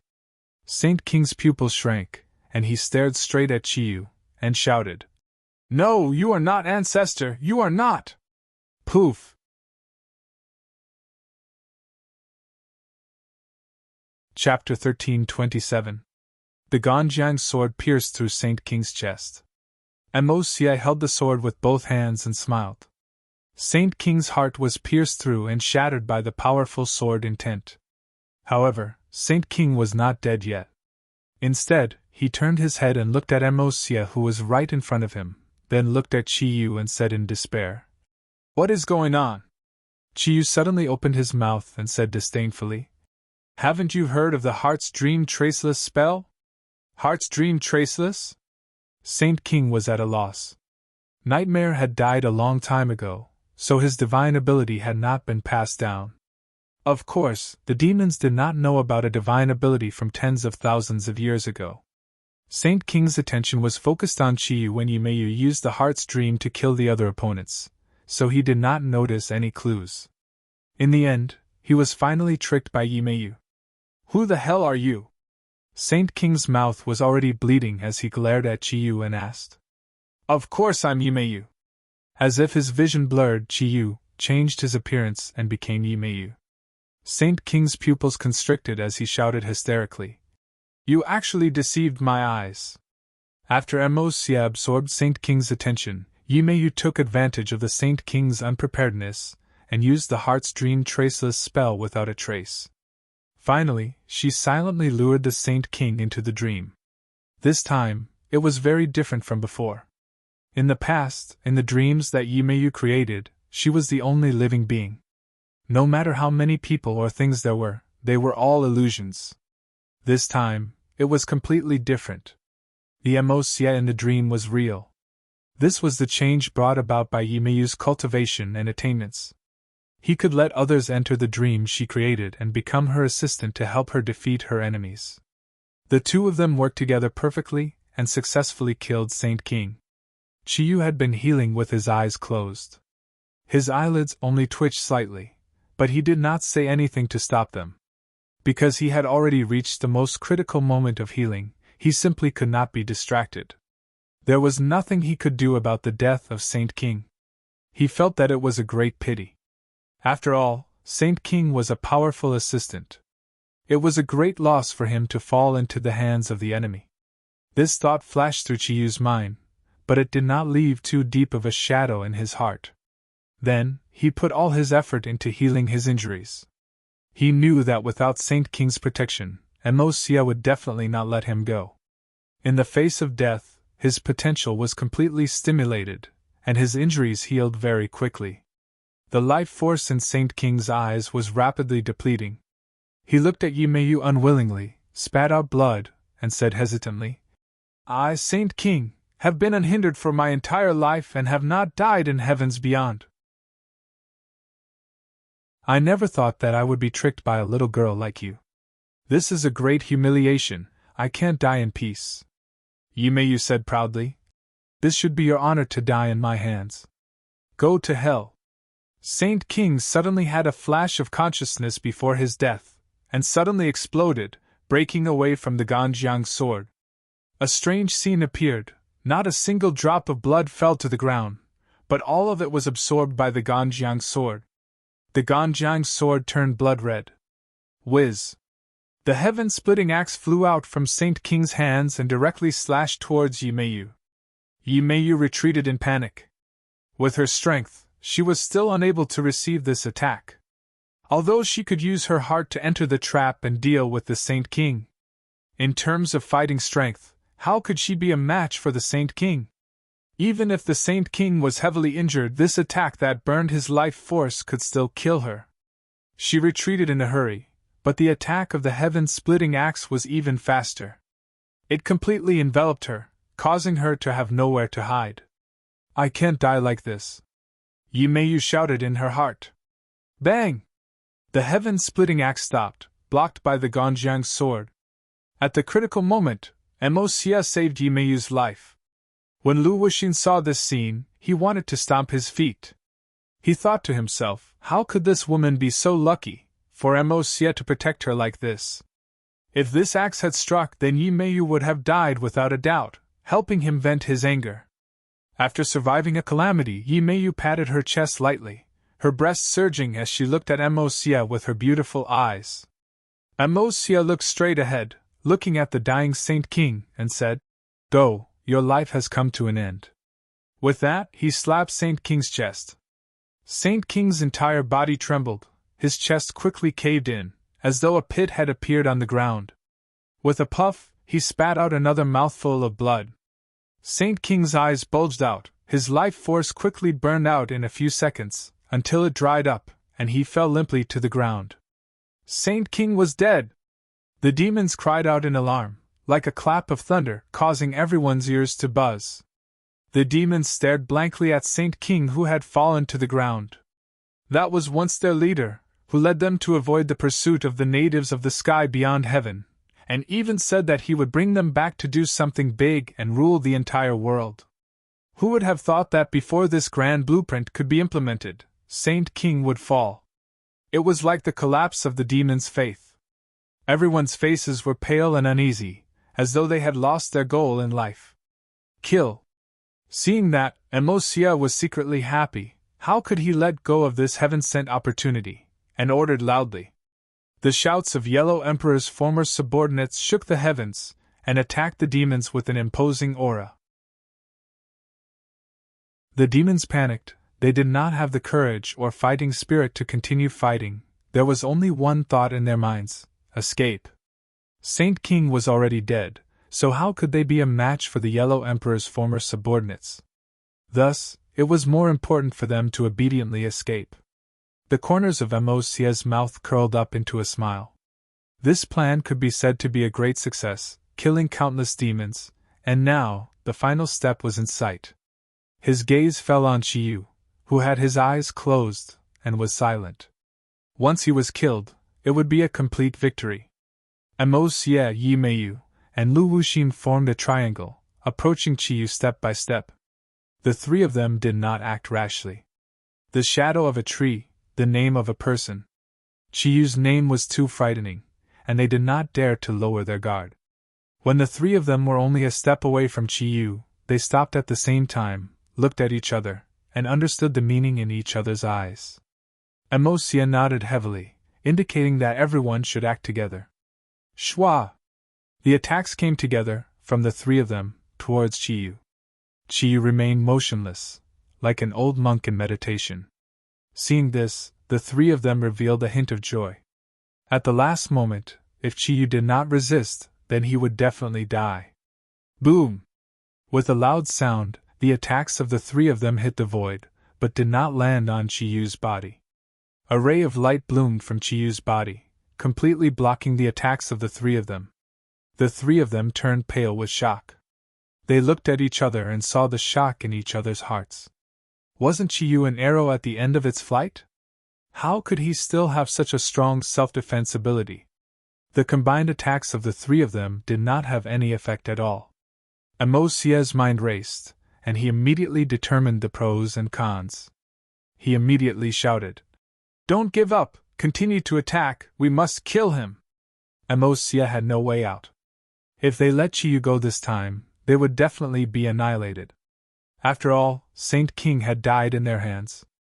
Moreover, the strength displayed by the former subordinates of the Yellow Emperor must have left a deep impression on Chiyu. How could Chiyu let go of such a powerful enemy, an old enemy of tens of thousands of years? Either you die, or I die. This was the current situation between them. Kill! Amosia growled. The Ganjiang sword released a dazzling light. The sword's spirit caused the War Soul sword to tremble non-stop, buzzing, as if it was cheering. Ganjiang sword, you and I will fight side by side again. We must kill Chiyu, Amosia secretly said to himself. Shwa! The sword light rose, like a waterfall shooting out from the Ganjiang sword, piercing towards Chiyu. At the same time, Lu Wuxin also shook his magic treasure. It was a long whip. Although it was not as powerful as the previous heartless willow, he had already adapted to it. Therefore, the long whip was like an extension of Lu Wuxin's arm. As if it was controlled by his arm, it fiercely attacked Chiyu. Yimeiyu did not have a suitable magic treasure, so she simply slapped at the top of Chiyu's head, trying to gain the upper hand and give Chiyu a fatal blow.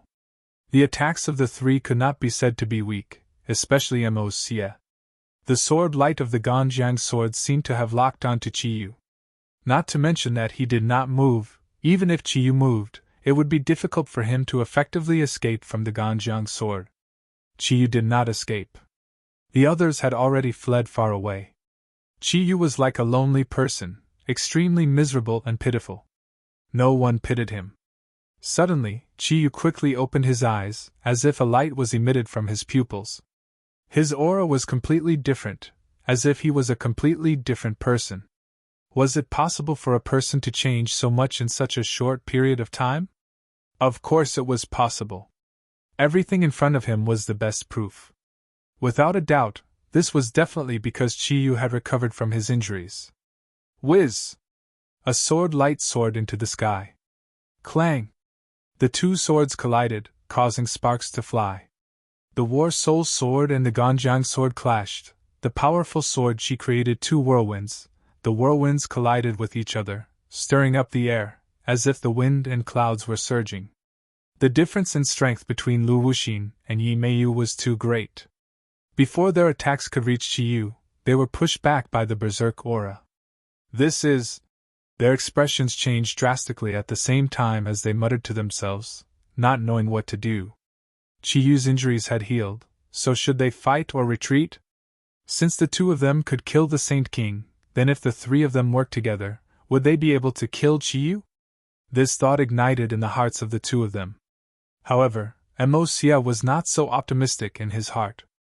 As the person involved, he knew the power of this sword strike the best. It was the power that came back from the Ganjiang sword that shook his soul, causing his arm to tremble, and the Ganjiang sword to almost fly out of his hand. Kill! Amosia did not give up. Victory or defeat depended on this move. If he gave up, then Chiyu would definitely chase after him relentlessly in the future, which was definitely not a good thing for them. It would be better to take a gamble. If they could kill Chiyu, that would be the greatest victory. The moment the word kill was spoken, the Ganjiang sword turned blood red, as if it had been tempered in blood for a long time and had drunk its fill of human blood. Whoosh!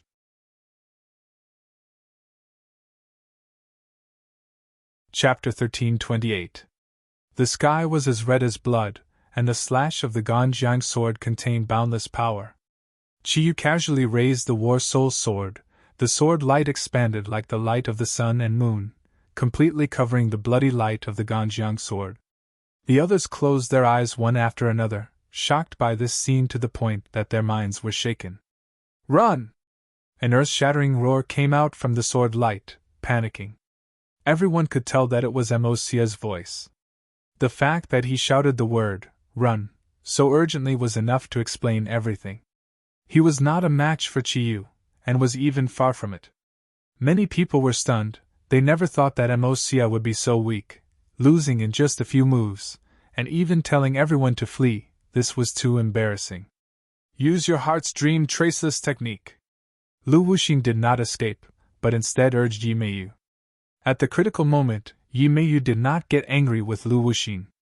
Instead, she quickly activated the innate qi and used the heart's dream traceless technique. However, he heard Chiyu say disdainfully, "Heart's dream traceless, you want to deal with me with such a small trick? You're asking for humiliation. If Nightmare were here, he might be able to threaten me a little. You're too inexperienced." As soon as he finished speaking, he did not see any movement. Yi Meiyu suddenly bent down and spat out a mouthful of blood. Her spell had failed. In front of Chiyu, her heart's dream traceless technique, which had always been unobstructed, had actually failed. It was even more thorough than when she was facing Tangjing.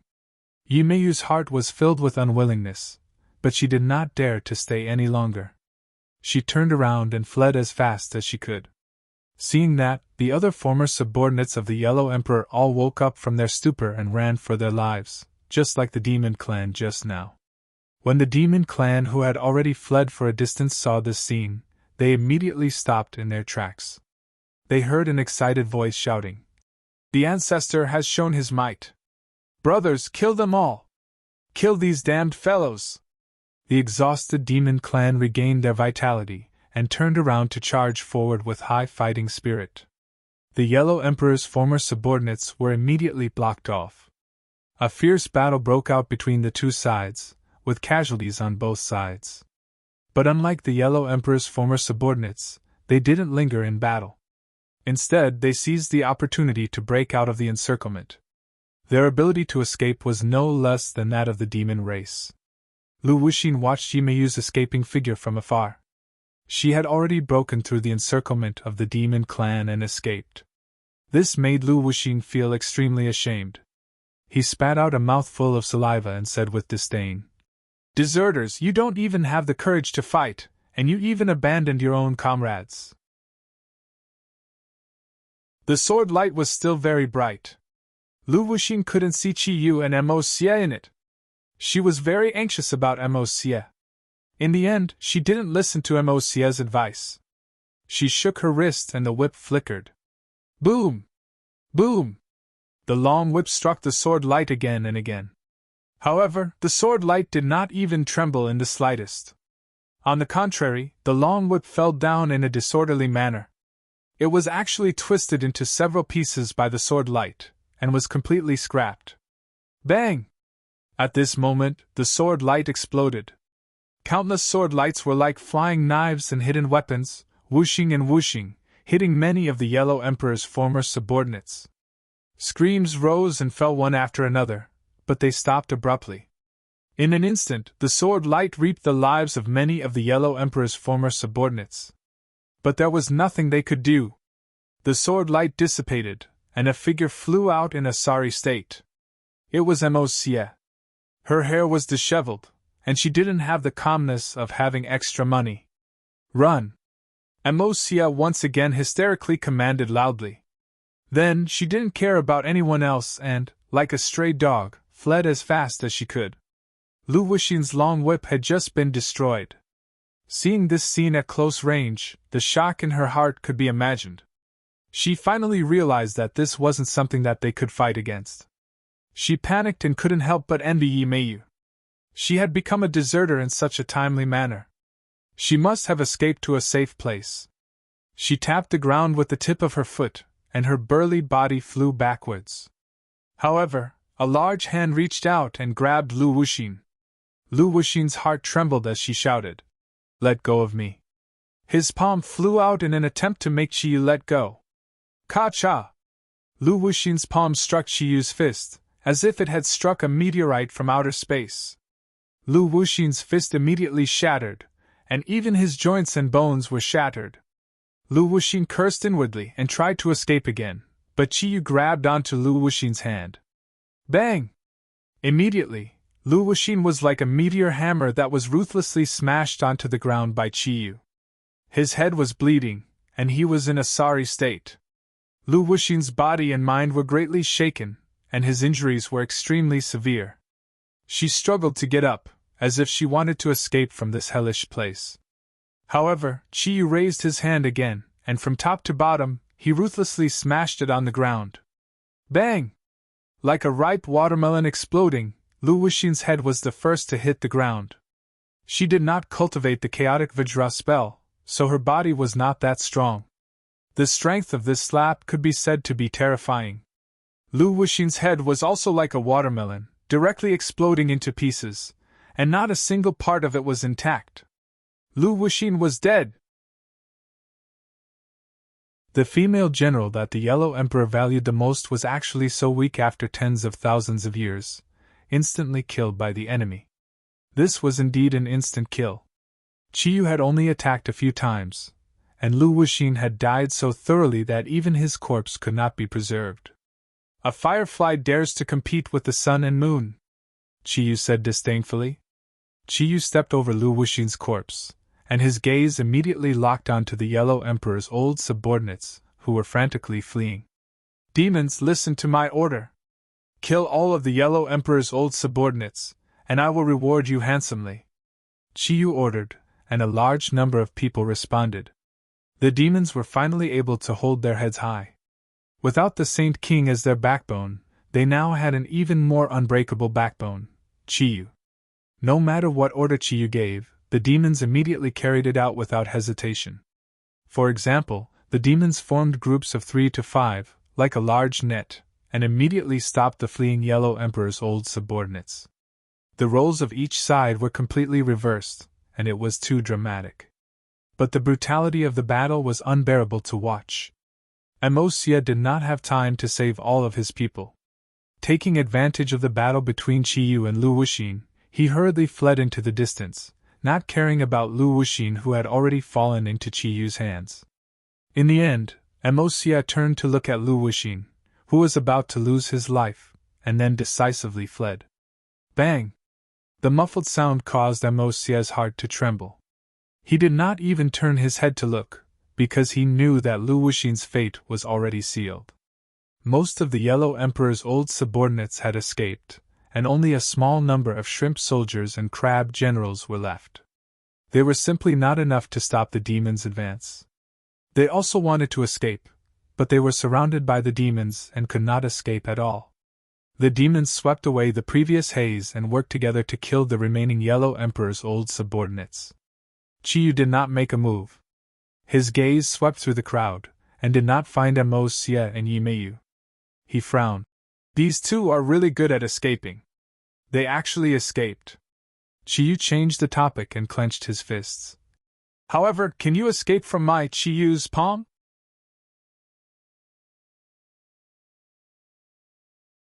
Chapter 13:29. Qiyu clenched his fist as a terrifying energy was brewing within it. Whoosh! Whoosh! The Battle Soul Sword floated above his palm and spun non-stop. Kill! Suddenly, Qiyu roared and the Battle Soul Sword flew out with a so sound. It actually turned into 2, then 4, and finally into tens of thousands of Battle Soul Swords that chased after the Yellow Emperor's old subordinates. Amosia and the Yellow Emperor's remaining subordinates had already fled far away and could not see the demons. They thought that they were safe enough. Whoosh! Whoosh! Whoosh! The sound of air breaking came from behind them. It was like a deadly note that was getting closer and closer. Amosia and the rest were so scared that their bodies trembled. They quickly turned around and saw the Battle Soul Sword shining with a dazzling sword light. It had already caught up to them. Dodge! Amosia shouted. He was an expert in the way of the sword and understood how terrifying this attack was. The Yellow Emperor's subordinates acted as if they were facing a great enemy. They took out their treasures and tried to block it. Puff! The War Soul Sword cut through iron like it was mud, and the treasures were shattered. They were not a match for the War Soul Sword at all. The old subordinates of the Yellow Emperor stared with their eyes wide open, looking at the wound on their chest in disbelief. The wounds were not big and looked like a thin line. However, blood flowed out from the small wound. Bang! Bang! Bang! The sound of people falling to the ground could be heard. Other than Monsieur, the rest of them were dead. This was equivalent to more than half of the Yellow Emperor's subordinates being killed. It could be said that the losses were extremely heavy. Monsieur did not have time to be shocked. At the crucial moment, he took out the Gonjiang sword and blocked the attack with a clang. He was like a meteorite from outer space, directly flying out. He only glanced at those subordinates who had fallen to the ground with a loud bang from afar. Then, he didn't dare to linger in the slightest. He didn't even have time to wipe the blood from the corner of his mouth before he fled as fast as he could. Monsieur was shocked. He knew that Chiyu's cultivation had far surpassed his. When Chiyu was enraged, blood flowed. He had no way to block it. If he did not escape quickly, the others would end up like him. He could only run for his life and luckily preserve his life. Right now, only by reviving Master can we fight against Chiyu. I have to revive Master as soon as possible. Monsieur secretly made up his mind. Chiyu looked at the only figure that escaped, but didn't give chase. Instead, he said disdainfully, "The next time I see you, it will be the day of your death, Monsieur. Ancestor." Looking at the wise and mighty Chiyu, the demon race quickly surrounded him. Chiyu looked at them indifferently and said, "From today onwards, I will restore the glory of the Nine Li tribe. Where are the demons? The demon race no longer exists. From now on, you will be a member of the Nine Li tribe." Chiyu looked at them with burning eyes and said resolutely, "The Jiuli tribe was a tribe formed after the Wu tribe absorbed other tribes. It was also the predecessor of the demon tribe." Chiyu returned to his original state, intending to restore the glory of the Nine Li tribe. These demons were his bargaining chips. "I will change you and make you a true member of the Nine Li tribe." Chiyu roared and slowly rose into the air. He was like a god, floating in the air and looking down at the people below. He opened his hands as if he was hugging the air. His 10 fingertips lit up with resplendent light. "Nine Li tribe, reappear in the world!" Chiyu roared and the light on his fingertips grew. In the end, it flew out from his fingertips and fell on the crowd like a heavy downpour. These beams of light silently merged into their foreheads. These people trembled, and gradually, their spirit, chi, and spirit were experiencing tremendous changes. In the end, a ray of light rushed out from their glabella and turned into an ancient symbol. Everyone raised their heads and looked at Chiyu with a different gaze. "Master!" Everyone shouted in unison. There was no such thing as an ancestor. From today onwards, Chiyu was their master. Chiyu had awakened their Nine Li bloodline and made everyone submit to him. However, this method could not be used on the Wu tribe. This was because he could not control the bloodline of the Wu tribe. Only the bloodline of the Nine Li tribe that had grown stronger could be controlled by him. Back then, Chiyu wanted to strengthen the Nine Li tribe, so he used a great divine ability and added a spell into their bloodline. This spell could be passed down in the bloodline and would never lose its effect. When he needed it, as long as he awakened this bloodline, all the Nine Li tribe would have to take revenge on him. No one would question his orders. This required his cultivation to reach a certain level before he could use this divine ability. Previously, his cultivation was not high enough, so he could only rely on his identity as an ancestor to lead these people. Now, he was not satisfied with his identity as an ancestor. He needed greater authority, and that was the Nine Li bloodline. These people were no longer demons. After activating the bloodline of the Nine Li tribe, they had become the true Nine Li tribe. They would only listen to Chiyu's orders. Whether it was a mountain of swords or a sea of flames, they would carry out his orders without hesitation. They would not give him any discount. Chiyu looked at his high-spirited subordinates with satisfaction and said, "Tangjing, you went against me and ruined my plan. If I don't kill you, others will think that I, Chiyu, am a pushover. Let's go back to the base camp." Chiyu led his men back to the base camp. From afar he saw that the base camp was in a mess. His men were either dead or injured. Qiyu flew into a rage. After his subordinates reported in detail, he understood that this was Tang Deng's doing. Qiyu's eyes were about to spit fire. The others were also filled with righteous indignation. They were eager to try and immediately cut Tang Jing into 8 pieces. Everyone, listen to my orders. Heal your injuries and recuperate here. 10 days later, we will flatten the capital and kill Tang Jing. Qiyu became unbridled and fearless. Hearing this, everyone cheered thunderously. Capital. Tang Jing had already been back for 2 days. The day before, he had already buried everyone. After that, everyone started to cultivate without stopping. The villa had been further expanded. All the witch clan lived here and were heavily guarded. Not a single fly was let in. Although the losses in this battle were great, the gains were not small. Everyone had been baptized by the flames of war and had a deeper understanding of their own cultivation. Especially the witch clan, they had activated the wild aura, which made their cultivation twice the result with half the effort. Their cultivation was rising rapidly. Empyrean Fairy and Tian Chanzi had experienced an evenly matched battle. They had a more intuitive and profound understanding of the strength of today's experts. Therefore, the two felt a strong sense of urgency and pressure. They silently decided to improve their cultivation. Tang Jing was not in a hurry to cultivate. Instead, he was thinking about another thing. Qiyu had escaped. With his understanding of Qiyu would definitely not give up. Qiyu came to attack. Could they stop Qiyu? He didn't know. Tang Jing did not have an answer. But in fact, he already had a vague answer in the depths of his heart. It was difficult enough. Saint King was already at the 2nd stage of the Mahayana realm. Qiyu could only be higher. Otherwise, he would not be able to suppress the devil army. He still did not know that Saint King was dead. He could not estimate Qiyu's cultivation after he recovered. But if Qiyu came to attack, they would not be able to stop him. What should he do? There were so many people around him. He had to do everything he could to protect them. This was his responsibility. He racked his brains for an entire day. Finally, his attention fell on his inner demon. Inner demons, is there really no way to break the cage set by Qiyu? Tang Jing asked in a deep voice. The inner demons did not answer directly. Instead, he asked thoughtfully, "What's your plan?" "I'll let you out," Tang Jing said bluntly. The inner demons were overjoyed. Really? A gentleman's word cannot be taken back. The heart demon's joy didn't last long as it suddenly felt gloomy. It said dejectedly, "But the cage is too strong. I've tried several times, but I haven't succeeded.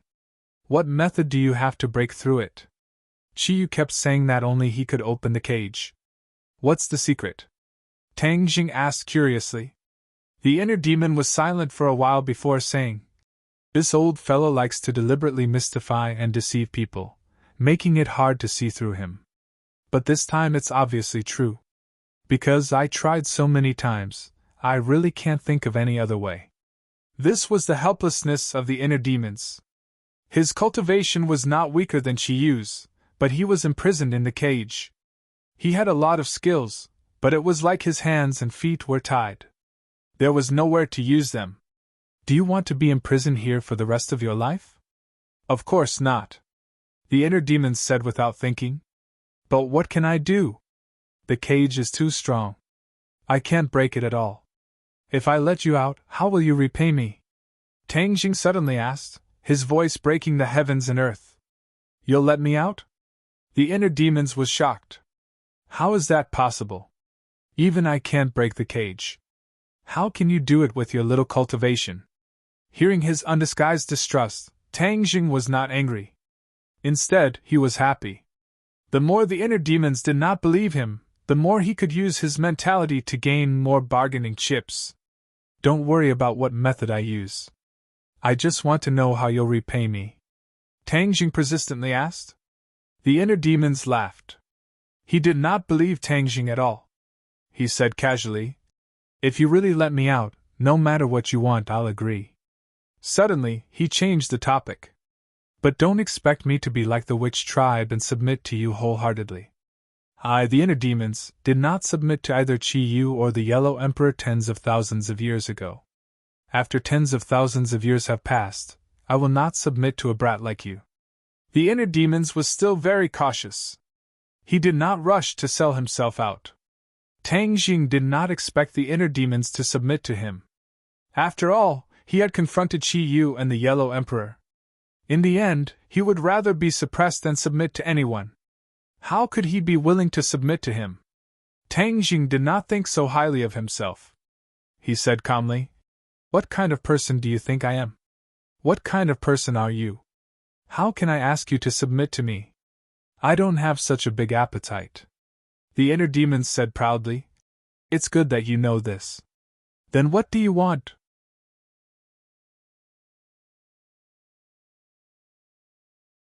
Chapter 1330. The inner demons laughed wildly and looked at Tang Jing with interest, saying, "You really want to raise this condition? Let me remind you, there is no chance for you to go back on your word." Tang Jing nodded and said, "Of course I won't go back on my word. You just need to tell me if you agree or not." "Why wouldn't I agree?" The inner demons laughed mockingly. "It's just a pity that your wishful thinking didn't work out. Your painstaking efforts will go to waste." Tang Jing was unmoved and said calmly, "You don't have to worry about that." "Okay, then I agree. Now can you tell me how to help me break the confinement?" The inner demons asked lazily, not holding any hope at all. It was just a routine question. "Do you still remember Chi Yu's heart blood?" Tang Jing asked. "Of course I remember. Isn't it in Chi Yu's heart? What does that have to do with it?" The inner demons asked in confusion. Tang Jing smiled indifferently. Normal people wouldn't think of this because they weren't involved. They didn't feel the power of Chi Yu's heart blood and its enormous power. "I felt it, so I have the deepest impression and the most right to speak." The inner demons disagreed. "You have the most right to speak, but what's the use? Don't tell me that breaking the confinement has something to do with Chi Yu's heart blood." The inner demons knew about the existence of Chi Yu's heart blood, but they never thought about the connection between Chi Yu's heart blood and the confinement. Even Tang Jing had never thought about this connection. It was a sudden thought. Although he hadn't tested it, he still had a glimmer of hope in his heart. What if it succeeded? He would treat it as a last resort. Why did he think that Chi Yu's heart blood could break the confinement? This was because Chi Yu had always said that Chi Yu's blood contained a part of his power, which was very important to him. Later on, he had no choice but to leave Tang Jing's body. A portion of Chi Yu's heart blood's energy fused with Chi Yu's soul and was taken away. However, a portion of Chi Yu's heart blood's energy remained. All this time, Tang Jing had never touched this part of Chi Yu's heart. Perhaps it was because he was afraid of Chi Yu and thought that the things he left behind might not be 100% safe. Unless he had no other choice, he would not take the risk. However, things were different now. If Chi Yu's blood could really break the cage, then even if it was risky, he would still take the risk. At this critical juncture, a certain amount of wool was worth a try. Since Chi Yu's heart blood contained a portion of Chi Yu's power, then would this portion of power be able to break through the cage? This was what he had guessed on the spot from Chi Yu's solemn attitude and tone. Tang Jing spoke tirelessly and told them his deduction. The inner demons did not say a word, as if they were shocked by these words. Tang Jing couldn't help but feel a bit proud. He asked with a smile, "Now you know that I didn't lie to you, right?" The inner demon suddenly froze and said unhappily, "Isn't this called lying? You brat, you're just making fun of me." Tang Jing helplessly rolled his eyes. "Do you think I'm that bored?" "You are that bored," the inner demon said without hesitation. "Chi Yu's heart blood does contain Chi Yu's power, but the confinement was created by Chi Yu using a special ability. It requires a corresponding ability to break through. You're just saying that Chi Yu's heart blood can break through the confinement. Don't you think it's too simple and too childish?" In the face of the inner demon's barrage of questions, Tang Jing did not panic. Instead, he asked with a smile, "Do you trust Chiyu that much? He's an enemy. Do you not discount his words completely? What can I do if I don't trust him?" the inner demons asked. "In any case, I don't trust Chiyu that much. Nothing is absolute. There's always a way." Tang Jing was full of confidence. The inner demons did not know whether to laugh or cry. In the end, he said unhappily, "All right, since you're so confident, then I'll wait and see." Tang Jing did not say anything else. He calmed his mind and focused all his attention on Chiyu's heart. He had absorbed Chiyu's heart blood before, so he was familiar with it.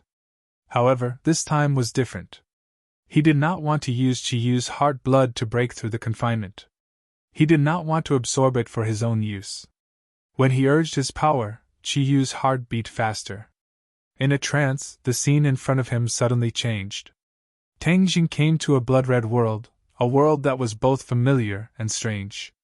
He did not panic.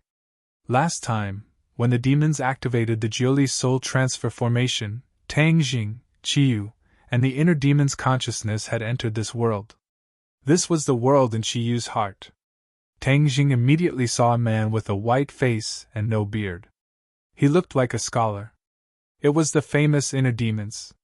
This was the inner demon's body. However, the inner demons were imprisoned in a confinement.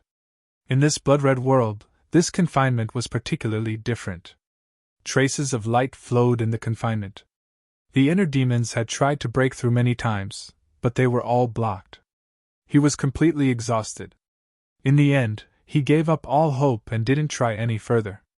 The inner demons looked at Tang Jing and said, "Quickly begin. I also want to see the result." In fact, the inner demons was very conflicted. He hoped that Tang Jing would succeed, but he judged that it was absolutely impossible. This was a very contradictory matter. Tang Jing nodded slightly. His hands reached into the void and urged his power. True Qi flowed out from his palms. Whoosh whoosh. The wind blew. A strange wind spread out from his palms and then engulfed the entire blood-red world. This wind quickly flew back from all directions and fell into Tang Deng's palms. The wind gathered in his palms and a dot of red appeared in his palms. After a while, the wind stopped. A drop of extremely bright blood appeared in his palms. It was sparkling and translucent, and rolled in his palms. This was the blood he had extracted from Chiyu's heart blood and absorbed into his palms. Although the inner demons were also trapped in Chiyu's heart, they could not do this. This was because Tang Jing was now the master of Chiyu's heart. Therefore, he could do this as he pleased. The inner demons stared at Chiyu's heart blood. Their usually calm expressions became excited.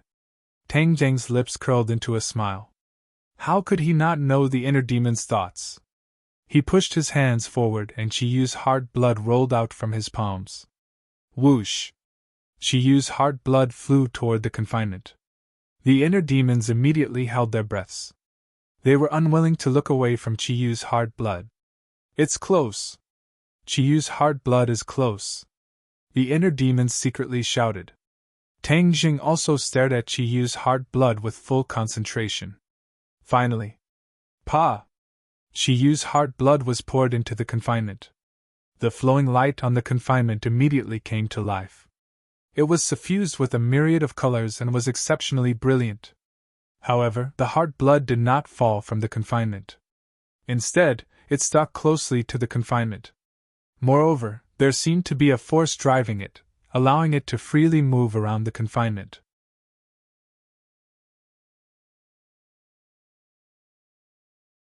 Chapter 1331. Chiyu's blood flowed through the confinement, leaving behind a smear of red wherever it passed. When Chiyu's blood flowed through the entire confinement, the light of the confinement was completely covered and turned blood red. "Step back!" Tang Jing sensed something and reminded them loudly. The inner demons quickly retreated to the middle of the confinement, distancing themselves from the fences on all sides. Bang! With a loud explosion, the confinement exploded. The seemingly indestructible fences were torn apart, turning into blood-red spots of light. Finally, they disappeared. The inner demons looked at this scene in disbelief. He never thought it would be so simple. He had worked so hard and tried so many times, but it was all to no avail.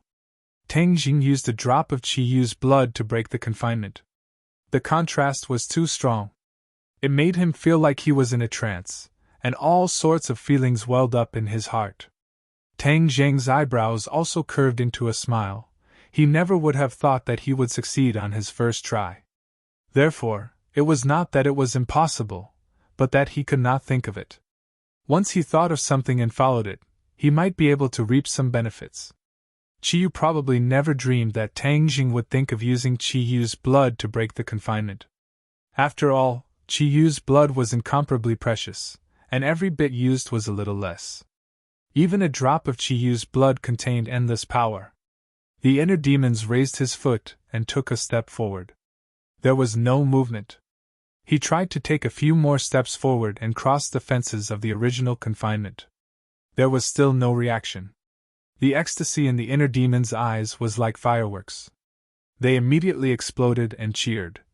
"It's really a success. The confinement is really gone." It was no wonder that he was so excited. After all, he had been suppressed in that huge bronze coffin for tens of thousands of years and had not seen the light of day. Every minute he lived in that kind of life was not a pleasure, but a torture. Later, he finally escaped from the bronze coffin, but he still did not regain his freedom. He was trapped in Qi Yu's heart with Qi Yu. In the end, he was even trapped in a cage by Qi Yu, which made him even more sullen. He had long wanted to break out of this cage and soar into the sky. But the reality of the situation made him despair. He raised his head and stared at Tang Jing with burning eyes. "We did it." Tang Jing nodded solemnly and said, "That's right. It seems that Qi Yu's words can't be completely trusted. What he said about him being the only one who can break the confinement, it seems that he was just bluffing." The inner demon shook his head and sighed. "I'm not bluffing. Your Qi Yu's blood and sweat is a part of Qi Yu. That's why you can't leave him if you want to break out of this cage." Tang Jing shrugged and said indifferently, "But now that Qi Yu's heart is in my body, it's not his anymore. Fine, there's no need to argue about this." The inner demons changed the topic and looked at Tang Jing with a smile that was not a smile. "You're letting me go like this. Don't tell me you're not worried that I'll go back on my words and not abide by our agreement. Moreover, I'll take over your body and take over your body?" The moment these words were spoken, the atmosphere immediately changed. An invisible pressure enveloped Tang Deng's body. But his expression did not change at all. He was calm as if these words had nothing to do with him. Tang Jing looked straight at the inner demons and asked, "Will you? Why not? After all, your body is a delicious cake. Even Qi Yu wants to take it for himself. Naturally, I'm tempted as well." The inner demons said casually and without hiding anything, "Hee, you're really straightforward. I'm standing right next to you. Quickly destroy me and then take over my body." Tang Jing spread out his hands as if he did not mind at all. The inner demon frowned. If it was when he first met Tang Jing, he would have attacked him like a hungry tiger pouncing on its prey without saying a word. But now, he did not dare to act rashly. He already knew too much about Tang Jing. It was precisely because he knew too much that he knew Tang Jing was not simple. Every time Tang Jing did something, he would have his own considerations. He would weigh the pros and cons. He would not carelessly ignore them. Tang Jing was so defenseless that he allowed the inner demons to take over his body. The inner demons would be fools if they did that. He must have other methods. If I really do that, I'm afraid I'll never be able to leave this place. The inner demons secretly pondered. In addition, his 9-yang saint body and the various mysterious techniques he cultivates are also very strange. I can't understand them at all. If there's a backlash, then I'll be in for a tragedy. The inner demons weighed the pros and cons and suddenly grinned. "Ha ha ha, young man, do you think I'm the kind of person who goes back on my words and bites the hand that feeds me? Qi Yu and I are not jackals of the same tribe. I can't thank you enough for letting me out of this cage. How can I go back on my words?" Tang Jing secretly sighed in relief. He actually did not have full confidence in dealing with the inner demons. Originally, this move was a risky move. He had no choice but to make this choice. He deliberately calmed down. Finally, he managed to suppress the inner demons, making them not dare to act rashly. Tang Jing's calm and collected expression made the inner demons even more unable to figure out what was true and what was false. It also made him even more certain of his judgment. Tang Jing definitely had another trump card. If he made a move himself, then he would be looking for trouble.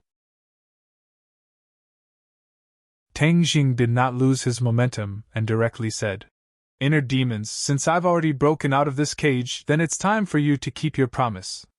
The inner demons was not in a hurry to deny it. He smiled and said, "Are you sure you won't change your request? I can still give you one more chance to go back on your words."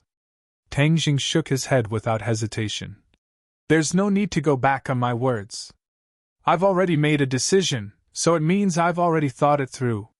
The inner demon shrugged and resentfully said, "All right then. In any case, you're the one who's losing out, not me. Are you ready?" Tang Jing nodded. "Let's begin." After saying this, he held his breath. He actually knew that this condition of his was not very pleasing. It was even a bit of a waste of such a good opportunity. If he had raised some other conditions, he might have been able to obtain more substantial benefits. But he also had other considerations. The inner demons chuckled. "Young man, I know what you're thinking. Do you think no one has ever had this idea before? But they've all returned empty-handed. The Nightmare God art has very high requirements for the cultivator, but if I were to say that compared to my God art, it's actually very simple. This is because the requirements for my inner demon's art are much higher. After so many years, I've never met anyone who can cultivate my God art. Last time, I only taught you a little bit of it, so anyone can cultivate it. But now, what you want is my core God art. There's no way you can cultivate it." It turned out that one of Tang Jing's conditions was for the inner demons to teach him the core inner demon's art. The inner demons knew his situation, so when he heard this request, he laughed, and even asked Tang Jing to change it to another condition. Tang Jing was unmoved and said calmly, "Whether or not I can cultivate it is my business. You don't have to worry about it."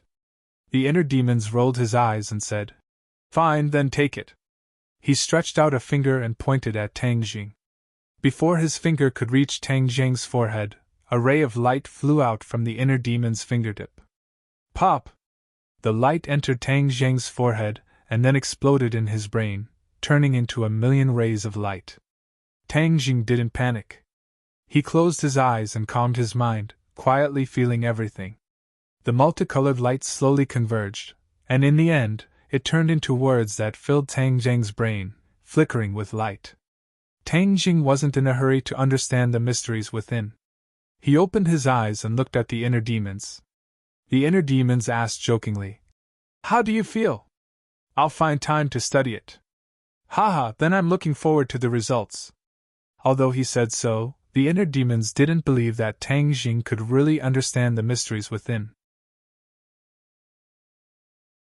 The inner demons generously passed his technique to Tang Jing, not because he was selfless, but because he wasn't worried that Tang Jing would learn it. "Now you'll have to fulfill the second condition," Tang Jing said. "Of course I want to, but do you think I can deal with Qiyu in my current state?" The inner demon spread his hands and asked with a smile.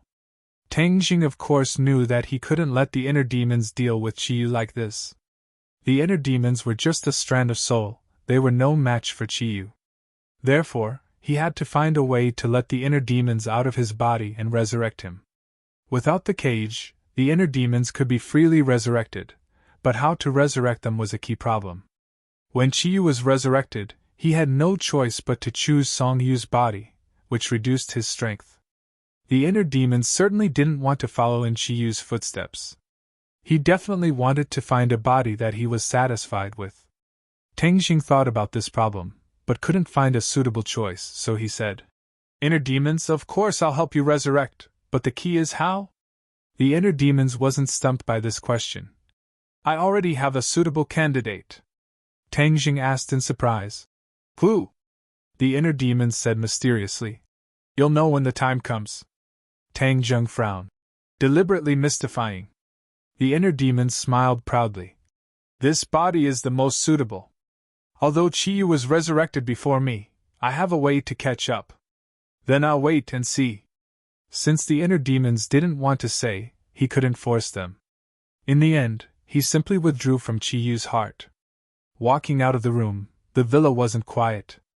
Almost everyone was cultivating in their own rooms. Creak!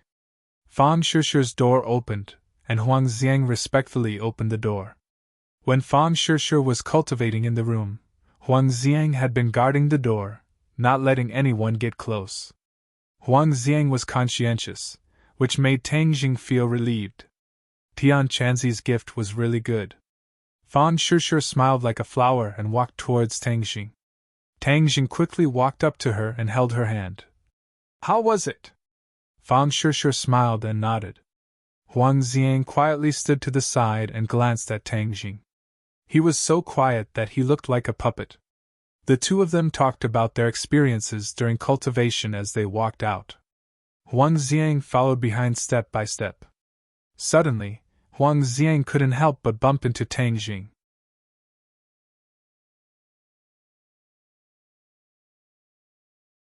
Chapter 1332. Under normal circumstances, no matter how fast Huang Xiang was, Tang Jing would definitely be able to dodge in time. After all, the difference in cultivation between the two was not small. For every 2 people who read romance novels, one of them had registered an account. But this time, Tang Jing felt that his body seemed to be restrained by some kind of force, and he was unable to block him. The two of them were like magnets. Fang Shishi also noticed that something was wrong. She wanted to stop them, but it was too late. Bang! They collided with each other, but the force was not strong. Tang Jing did not move at all, and he was stuck to Huang Xiang. Suddenly, Tang Jing felt a chill in his heart. It seemed that something had rushed out of his body and entered Huang Xiang's body. He was shocked and suddenly realized. He cried out, Inner demons, are you messing with me? The inner demons did not answer him. He quickly immersed his mind and his consciousness entered Chiyu's heart. Chiyu's heart was empty. There was no sign of the inner demons. The inner demons, he actually left my body. That feeling just now was his soul leaving my body and entering Huang Xiang's body. Tang Jing gradually understood. The inner demons had always said that they had found a good body that could catch up to Chiyu's strength. Even in his dreams, Tang Jing would never have thought that the heart demon would actually have designs on Huang Xiang. In fact, after Huang Xiang became a puppet, his original consciousness had already been erased by Tian Chanzi. In other words, Huang Xiang was already dead. This body was just an empty shell, and only the most instinctive consciousness was left. This allowed him to cultivate without any distractions, and his speed improved by leaps and bounds. Huang Xiang was an ownerless body, and his cultivation had advanced by leaps and bounds to the soul formation realm. The inner demons indeed had a good eye for choosing him.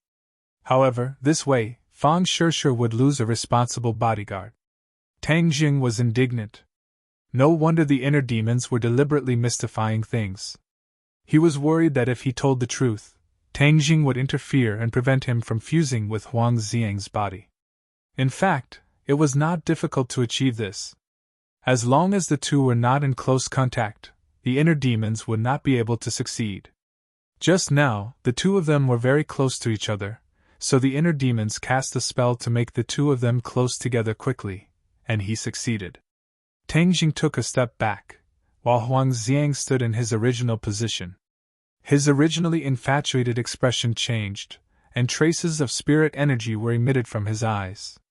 Inner demons, have you gotten what you wanted? Tang Jing asked impatiently. The inner demons did not answer. Fang Shishi was surprised and asked, What's going on?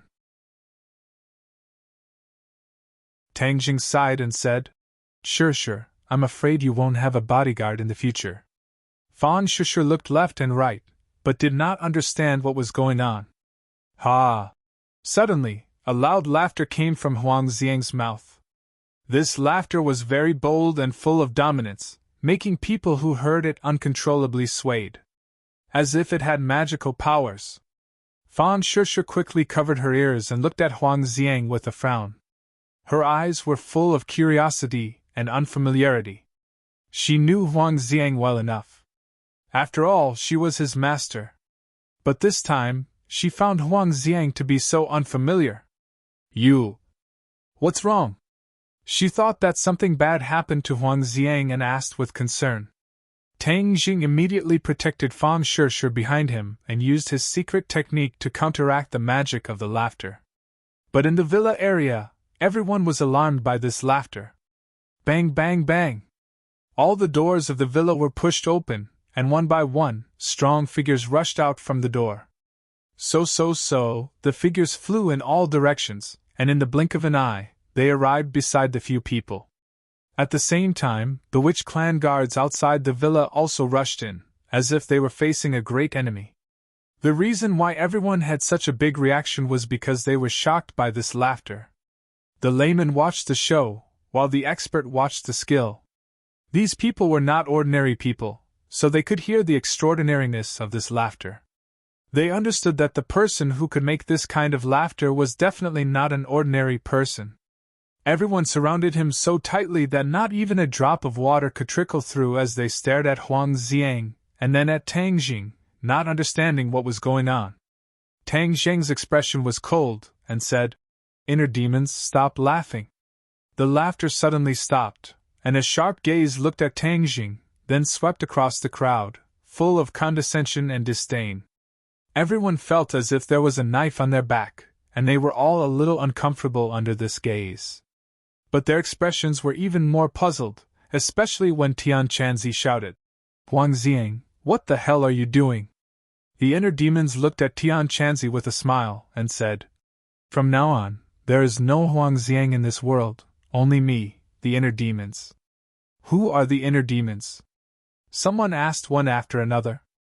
Everyone did not know much about the inner demons, and Tang Jing did not say much before, so they could not help but look at him in confusion. But Tian Chanzi and the Empyrean Fairy had a deep impression of the battle in the 100,000 mountains, especially the giant bronze coffin. Memories came flooding in like a tide, causing their nerves to immediately tense up. The inner demons have been resurrected. The two muttered to themselves, and their expressions were quite unnatural. This was especially true for Tian Chanzi, who had been possessed by a strand of the Yellow Emperor's soul and confronted the inner demons. During that battle, Tian Chanzi's body was almost completely controlled by the Yellow Emperor's soul. Tang Jing had once mentioned the inner demons to the two, but it was only an understatement. When the two heard that the inner demons were imprisoned in a cage, they did not pay too much attention to it. They thought that the inner demons would definitely never see the light of day again. After all, Chiyu had solemnly vowed that no one but him could open the cage, and Chiyu would not be so kind as to return to Chiyu's heart to open the cage. But they never would have thought that things would not develop as they expected. "Of course I've been resurrected. From now on, I'm free to roam the world, and no one will ever be able to trap me again," the inner demons said loudly, high-spirited. Many people did not know much about the inner demons, and looked at him suspiciously. They did not know where he got his confidence from, and why he dared to say such arrogant words. "Tian Chanzi, I really want to thank you for preparing such a good body for me," the inner demon said to Tian Chanzi with a smile. Tian Chanzi's expression kept changing, and he did not know how to respond.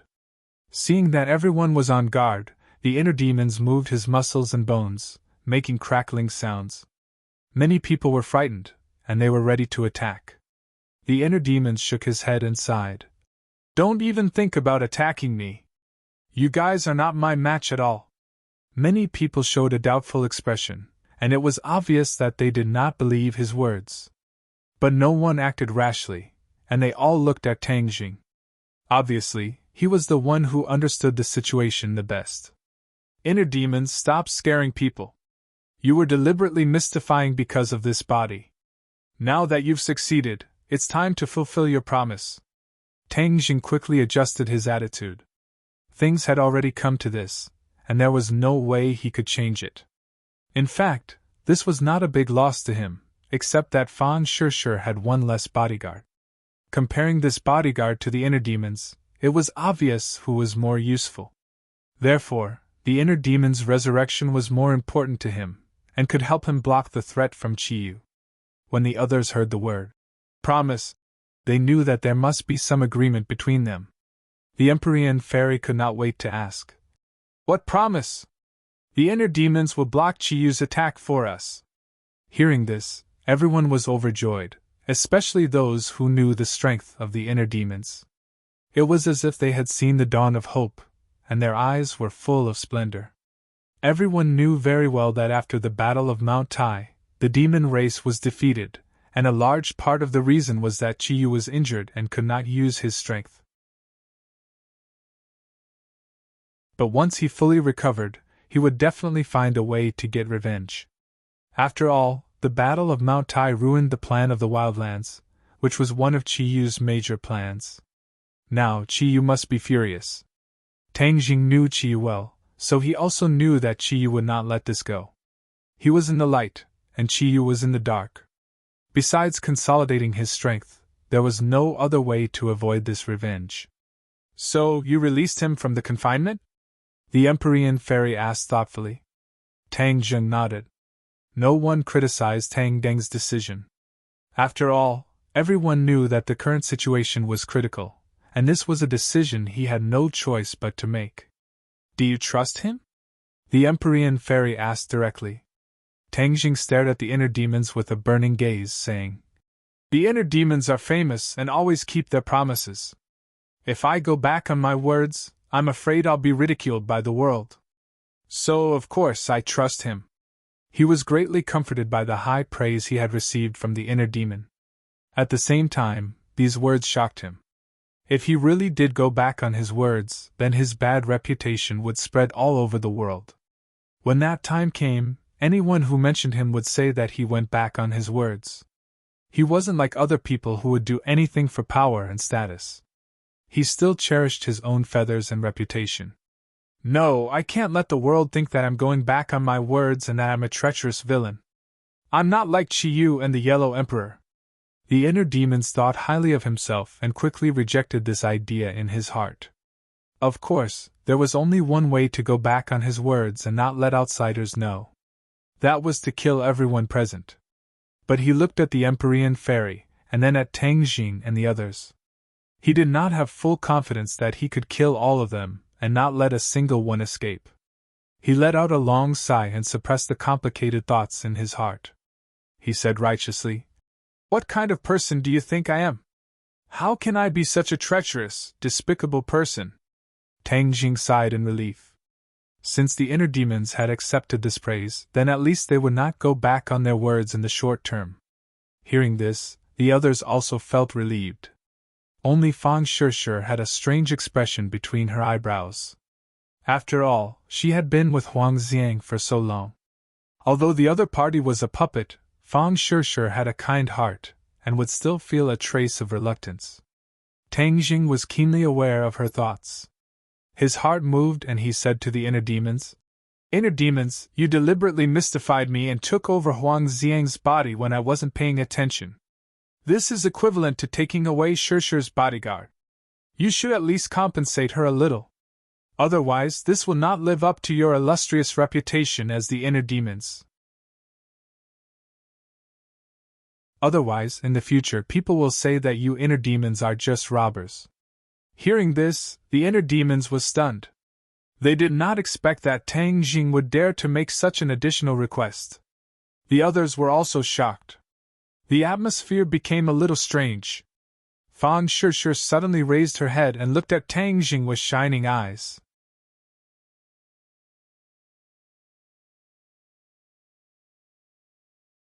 Chapter 1333. Fan Shishir's eyes lit up. It wasn't that she cared about the inner demon's so-called compensation, but Tang Deng's concern made her feel very happy and sweet. "You dared to ask me for something?" The inner demon stared at Tang Jing in surprise, his voice becoming deeper. Tang Jing wasn't scared by the inner demon's imposing manner at all. He said calmly, "You took over someone else's body. This is already a great benefit. Shouldn't you be compensated?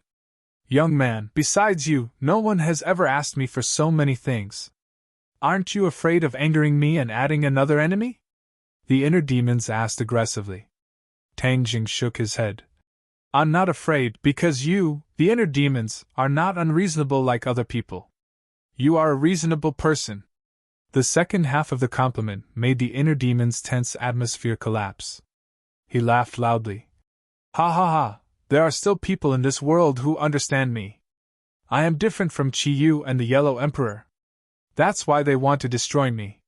Yes, since you have been resurrected, all the more reason to look for them to settle this debt," Tang Zheng encouraged. "Of course, this is a deep hatred, how could I forget? I will definitely settle this debt with them." The hatred in the inner demon's words was very strong. "Then how are you going to compensate Shir?" Tang Jing asked. The inner demons turned his head and looked at Fang Shir thoughtfully. He said, "Little girl, your cultivation is too weak, and you can't practice my technique, so how to compensate is really a headache. I don't need compensation." Fang Shir shook her head. Why are you looking down on me, the inner demons?" The inner demons frowned and asked unhappily. Fang Shir quickly waved her hand. "That's not what I meant, but I am already very satisfied." When the others heard this, they quickly tried to persuade her. Tang Jing also sighed. Fang Shir was too kind, rejecting such a good opportunity. But he didn't refute her, this was her choice, and he respected her choice. The inner demon stared at Fang Shir, as if trying to distinguish whether she was telling the truth or not. Fang Shir's heart was magnanimous, and her expression was magnanimous. In the end, the inner demons had to admit that her words were from the bottom of her heart. Suddenly, the inner demon's eyes lit up and said meaningfully, "You don't want to accept my compensation, I will give you compensation. What I don't want to give, no one can have. On the contrary, what I want to give, no one can refuse." These words were incomparably tyrannical, but when Tang Jing heard it, he was suddenly stunned and immediately realized that this was a great thing. Good people will be rewarded. Fang Shir was so kind that she had such a pleasant surprise. Fang Shir opened her mouth, obviously still wanting to refuse. When the others saw this, their hearts jumped to their throats, and they couldn't wait to cover her mouth. The inner demons didn't give her a chance to refuse, and gently pointed his finger. The two of them were very close to each other, and this finger pointed right between Fang Shir's eyebrows. She was suddenly startled, and her mind was in a trance. Finally, she softly fell to the ground. Tang Zheng's eyes were quick, and he quickly caught her. He angrily stared at the inner demons, and sternly asked, "What did you do to her?" The inner demons took back his hand, and deliberately said mysteriously, "When she wakes up, you will naturally know." Tang Jing didn't continue to ask, knowing that it would be useless to ask. The others' hearts were also in their throats. If something happened to Fang Shir, Tang Jing would probably directly raise his sword and slash at the inner demons. The inner demons wasn't worried about Fang Shir at all, and casually said, "I promise to help you deal with Qiyu. When he attacks, I will naturally make my move." As he said this, he walked out of the door. The packed crowd automatically parted to make a path. "Where are you going?" Tang Jing asked. "This world is completely different from tens of thousands of years ago. When I was in your body, I couldn't see it clearly. Now I want to see this so-called modern world." As his voice fell, the inner demons had already disappeared through the door. In the blink of an eye, he disappeared without a trace. "Will he come back?" Tian Chanzi asked worriedly. Tang Jing said without the slightest worry, "Since he said so, he will definitely come back. Everyone don't worry." He wrapped his arms around Fang Shir's waist and carried her up, saying, "I will take her back to the room to rest." He went upstairs, entered the room, and carefully placed Fang Shir on the bed. She looked peaceful, without any signs of pain. Moreover, she seemed to be shrouded by a mysterious force. Even Tang Jing couldn't completely see through this force. It seems that the inner demons didn't lie. He really is compensating Sure, but I don't know what this so-called compensation is. Sure, you must wake up soon. He quietly guarded Fang Shure's side, not leaving her side at all. That serene face had a kind of exceptionally soul-stirring beauty, causing Tang Jing to be intoxicated as he looked at it. Fang Shure had been with him all this time. They had experienced many hardships, and had become an indispensable part of his life. Although he had other women, Fang Shure's position was irreplaceable. In the evening, the door opened and Yi Dingding tiptoed in. She stretched her neck to look at Fang Shure and asked in a low voice, "She still hasn't woken up?" Tang Jing shook his head. "You go down and eat. I will look after her," Yi Dingding said. "No, I will look after her. If anything happens, I can deal with it immediately. Moreover, when she wakes up, she will definitely want to see me," Tang Jing said gently. Yi Dingding wasn't jealous. She leaned into Tang Jing's arms and said, Sure will definitely be very happy to hear this." Tang Jing hugged Yi Dingding and stroked her black hair, saying, "Dingdang, you have suffered because of me." Yi Dingdang raised her head and kissed Tang Jing's chin with her cherry lips. She smiled and said, "Silly, we are willing. So many beautiful women want this opportunity but don't have it." Although she was smiling happily, Tang Jing knew the bitterness in it and could only hug her tighter. "I am a greedy guy. I don't want any of you to leave me. I know this is very scoundrel, but this is what I think. I will do my best to give you the best. I will protect you and love you forever," Tang Jing said resolutely. When Yi Dingding heard this, she couldn't help but be moved. She covered his mouth with her small hand and said as if in a dream, "Don't say any more, I understand, we all understand. Otherwise, we wouldn't have stayed by your side. I'll never leave you. With you guys, what else can I ask for?" Tang Jing held her hand and said contentedly. Yi Dingdong's lips curled into a smile. She thought, "With you, I am satisfied for the rest of my life." And Fang Shure made a sound. The two of them quickly stood up and stared at Fang Shure. They asked, Shure, are you awake? How are you?" Fang Shure slowly opened her eyes. The first thing she saw was Tang Deng's face. Her heart warmed and she said, "I'm fine." Tang Jing quickly sat on the bed and helped her up. He let her lean on his chest and asked, "Is there anything wrong with your body?" The corner of Fang Shure's mouth curled up into a faint smile as she said, "I feel extremely good. All of my meridians are unobstructed and my true qi is even more vigorous. More importantly, there is something more in my brain." "What is it?" "My divine sense is more powerful.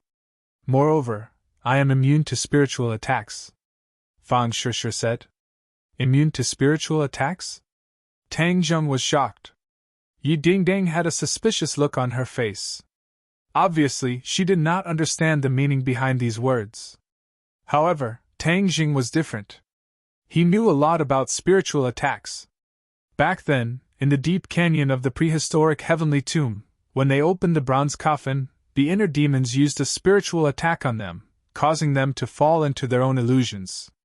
Spiritual attacks were also the inner demons' most powerful attacks. His actual combat level was not very high, but his spiritual attacks were extremely terrifying, causing his enemies to be unable to guard against them. In fact, even if they were on guard, it would be useless. They would still be caught in his trap. Nightmare's traceless dream was also a type of spiritual attack, but it could not be compared to the inner demons. Fang Shure was immune to spiritual attacks, which meant that in the future, when she met Yi Meiyu's traceless dream, it would have no effect on her at all. It was just that he did not know if Fang Shure would be immune to the attacks of the inner demons.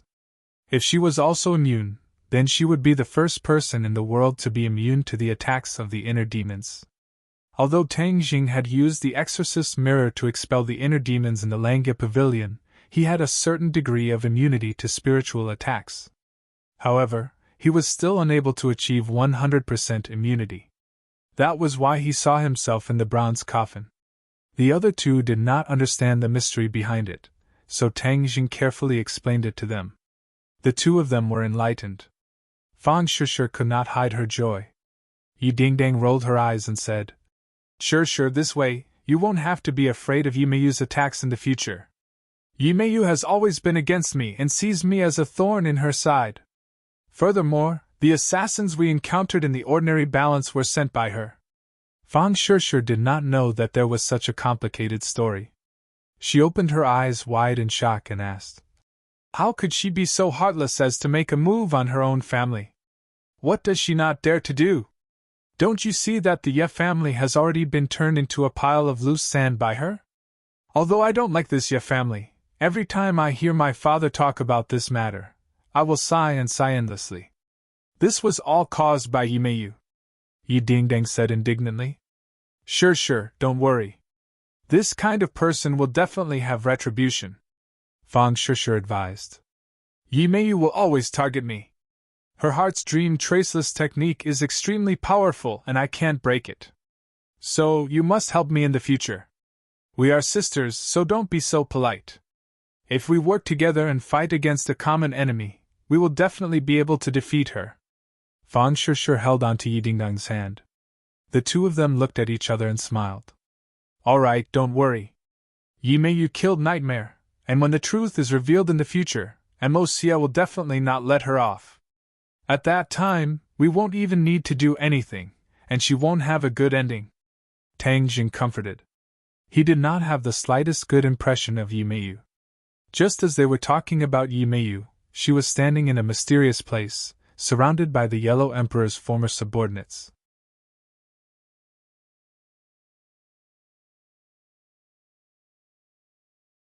Chapter 1334. These containers that were carved with complicated patterns were jade bottles. They were sparkling and translucent, emitting a gentle luster. All the former subordinates of the Yellow Emperor focused their gazes on these jade bottles. Their gazes were burning with passion, even more fanatical than when they stared at the gold, silver, and jewelry. Under Yimei's calm appearance, a storm was raging in her heart. He was also looking forward to the resurrection of the Yellow Emperor. This time, they had gathered here to resurrect the Yellow Emperor.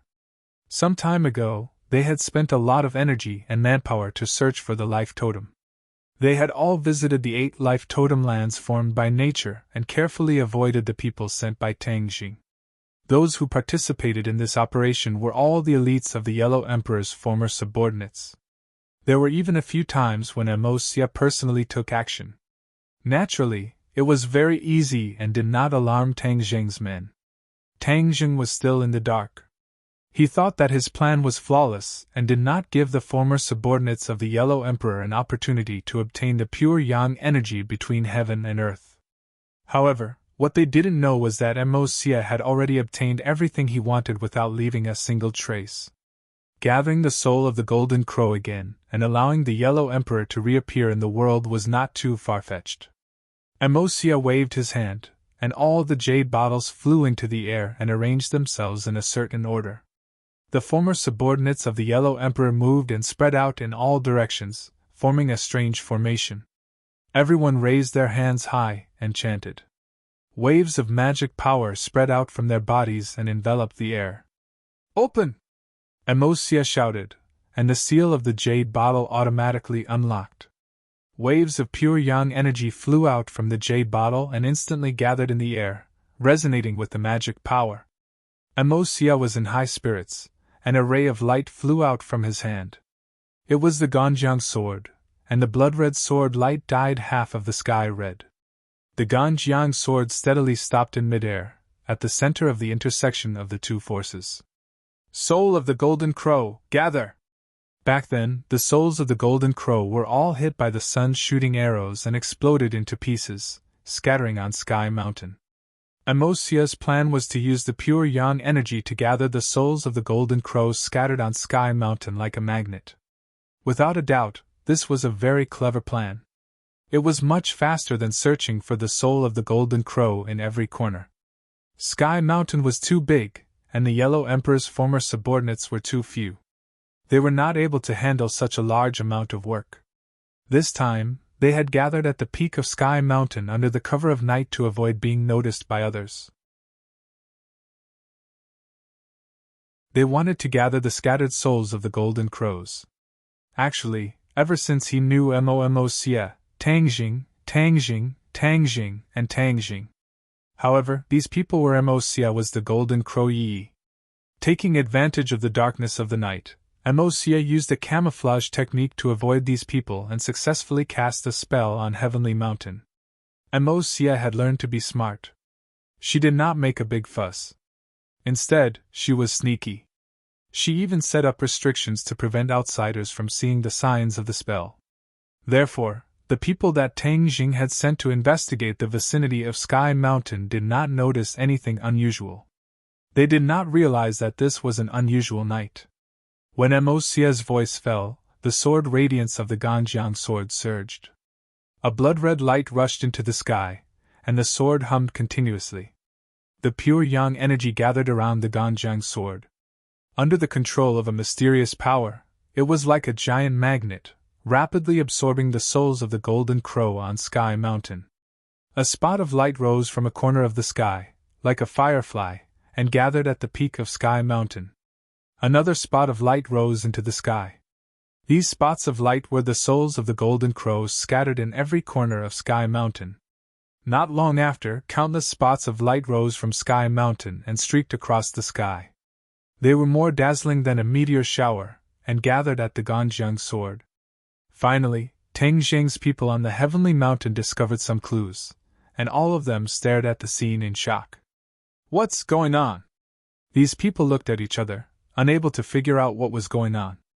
In the sky, more and more spots of light gathered together, becoming bigger and bigger. The pitch-black sky slowly brightened, like the dawn of the rising sun. Moxia and the others were overjoyed when they saw this scene. This was the beginning of success. Everyone was even more focused as they continued to cast their spells. Unknowingly, a sun hung in the sky. The sunlight immediately dispelled the darkness, and the peak of Sky Mountain became as bright as day. Light shot in all directions, and not long after, the foot of Sky Mountain also became bright. The souls of the golden crow! The souls of the golden crow! Tangjing's subordinates finally noticed something and shouted. Quick, report this. This is the work of the Yellow Emperor's former subordinates. Damn it, they must be using a camouflage to avoid us. Some smart people immediately understood the reason and stomped their feet hatefully. They immediately dialed Tang Deng's number. In the middle of the night, Tangjing, who was far away in the capital, was woken up by the ringing of his phone. He sat up straight as if he had a spring installed. Hello? Master, the souls of the golden crow have been reunited. A witch shouted impatiently, her voice trembling. Tangjing jumped to the floor with a bang. His sleepiness was completely gone, and the hand that was holding the phone couldn't help but tighten. What did you say? This cry of alarm woke the person on the bed. Wu rubbed his eyes and sat up from the bed, asking, What's wrong? Tangjing gestured for him to keep quiet. Wu understood, and his heart trembled. He quickly got off the bed and stood beside Tangjing, looking at him worriedly. I don't know what method the Yellow Emperor's subordinates used, but they are reuniting the souls of the golden crow. The other party took a deep breath and repeated. The soul of the golden crow has been reunited. Tangjing finally heard it clearly, but he couldn't help but shout loudly. His voice was so loud that he was shocked. Suddenly, a ray of light shone in from the window. It was like a ray of morning light, dispelling the darkness in the room and landing on Tangjing's shoulder. Tangjing bathed in the sunlight, his body dyed golden. His brows immediately furrowed into a chuan character as he looked at the sunlight in the sky. Wu looked at the clock on the wall. It was clearly 2 a.m. She immediately opened her mouth wide and her chin almost fell to the ground. It's only the middle of the night, how can there be a sun? Hearing this, Wu couldn't help but exclaim, but Tangjing's heart sank to the bottom. He already understood that all of this was caused by the soul of the golden crow being reunited. That meant that this world would be plunged into misery and suffering. The people outside the house were also frightened by this scene. The witches all raised their heads to look at the sky, thinking that they were seeing things. At the same time, many of the night owls who had not slept in the middle of the night were completely dumbstruck by this scene. On the streets and alleys, on the rooftops of various buildings, many people gradually gathered as they watched this inconceivable scene. Although many unimaginable things had happened all over the world in the past year, the sun in the middle of the night was still shocking. "Master, what should we do now?" The voice on the phone finally pulled back Tang Zheng's thoughts. His heart trembled as he said in a deep voice, "Don't fight head-on. First, find out the situation of the witch clan and report to me at any time." After hanging up the phone, Tang Jing rushed out of the bedroom. Wu, wearing a thin nightgown, chased after him. Upstairs, the other rooms opened one after another. Everyone saw Tang Jing and Wu walking out of the same room. No one was surprised. The relationship between them was already half open. Everyone knew that it was normal for them to sleep together in the middle of the night. There was no need to make a fuss. "The sun is out?" Someone pointed out the window and exclaimed. The others also nodded. They were obviously frightened by this scene. Tang Jing comforted him in a deep voice. "Everyone, don't panic for the time being. These people had basically experienced several life and death battles, and their nerves were already very strong. They were not too worried, and after hearing Tang Jing's words, they all asked what was going on. Tang Jing did not hide anything and said truthfully, "The former subordinates of the Yellow Emperor are reuniting with the soul of the Golden Crow." "What? Then wouldn't that be another 10 days? No 9 suns in the sky?" Tang Jing remained silent, which could be considered as a tacit agreement. In the middle of the night, without nature's own sun, the 9 souls of the Golden Crow rose into the sky, which meant that there were only 9 so-called suns. "Then what should we do?" This news really shocked everyone. They all asked for countermeasures, and all kinds of suggestions began to be made. But in the end, they all looked at Tang Jing, waiting for him to make the final decision. Although Tang Jing was very anxious, he was not in a hurry. He methodically arranged. "Empyrean Fairy, Thundercloud Beast, Scarlet Lunar Beast, we will go to Sky Mountain to stop the former subordinates of the Yellow Emperor. Tian Chanzi, you and the others will stay at home and protect yourselves. If anything happens, contact me immediately." He had to be constantly on guard against the attacks of the Demon Clan or other hostile forces, so there must be someone important at home.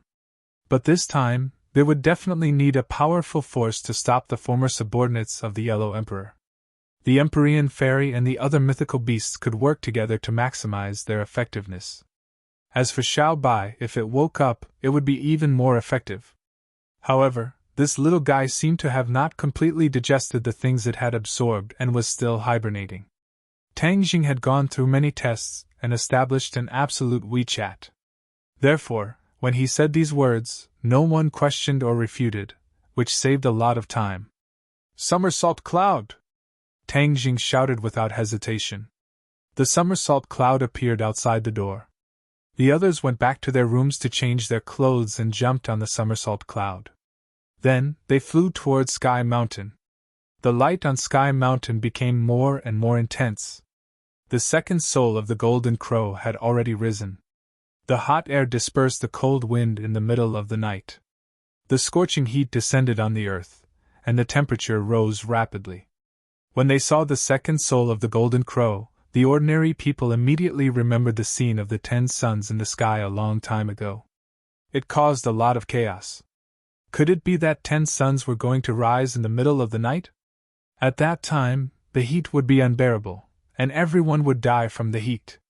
Panic immediately spread through the streets and alleys. Moreover, the soul of the Golden Crow gradually woke people up from their sleep. Suddenly, the whole land woke up in the middle of the night.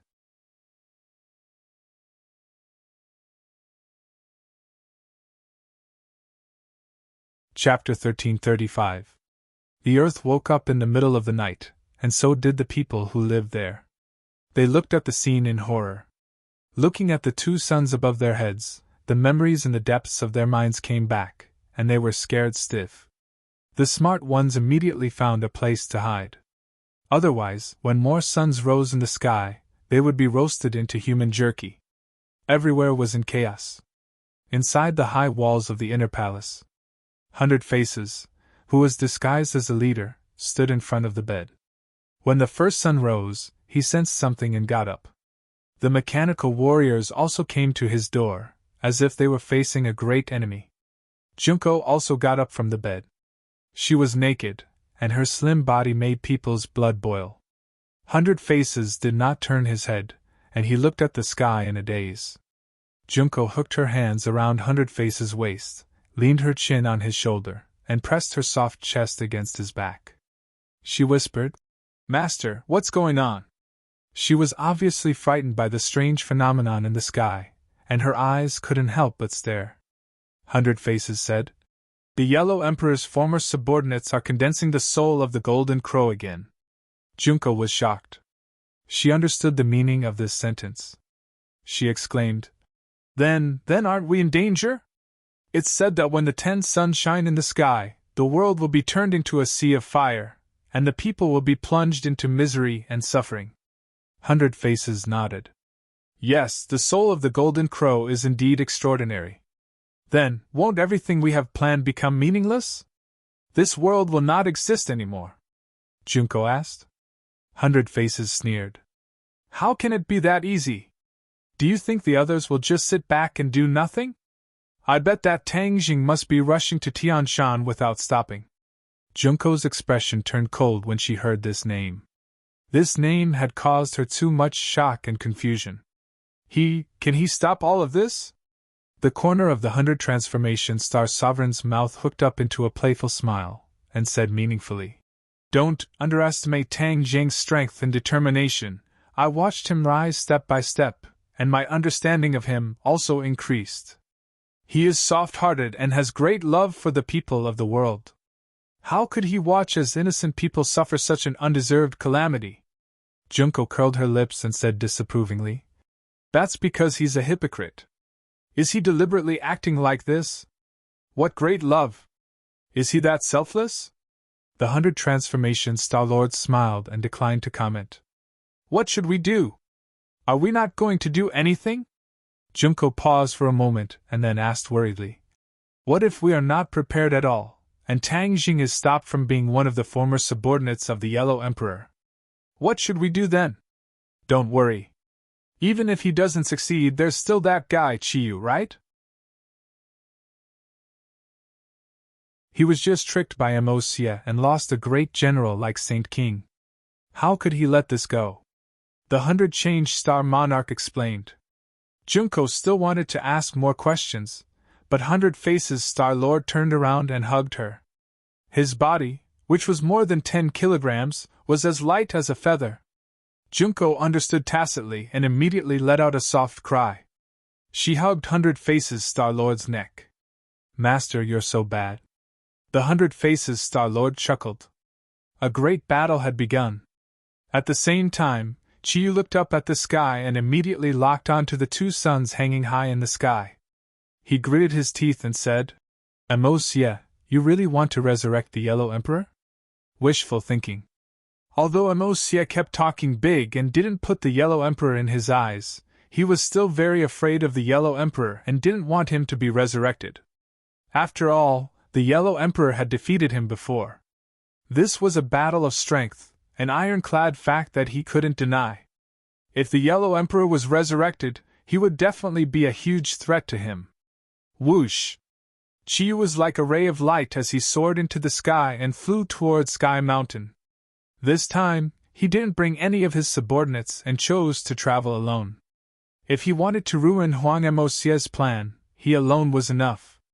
In the new secret base of the Azure Dragon Palace, in front of a stone room, Granny Lee stood respectfully.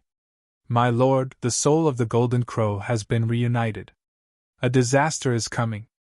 If we don't act now, the world will cease to exist and the martial artists will never have a place to stand," Granny Lee said earnestly, almost tearing up. The stone room was very quiet, and no one answered her. Bang! Granny Lee's legs went soft, and she knelt on the ground. She raised her voice and shouted, "My lord, it'll be too late if we don't act now." If it was something else, Granny Lee could ignore it or deal with it herself. This time, it was the former subordinates of the Yellow Emperor who had gathered the soul of the Golden Crow to resurrect the Yellow Emperor. She didn't have the power to stop it. Only the great Lord Ji Wuxiang had the power to do so. That was why she knelt in front of the stone room and begged the great lord in tears. The great lord had been in seclusion for a long time and didn't see anyone. No one knew his specific situation. Granny Lee would never disturb him unless it was a last resort. Just like the last earthquake in Dianan, she personally led people to deal with it. Although what she saw and heard later was far beyond her imagination, it didn't threaten the survival of the Azure Dragon Palace. Whoosh! A gust of wind rose from the ground and blew the leaves in front of the stone room. Granny Lee was startled and seemed to have sensed something. She raised her head and stared at the stone room, not knowing what had happened. A surge of energy enveloped her, causing her to panic.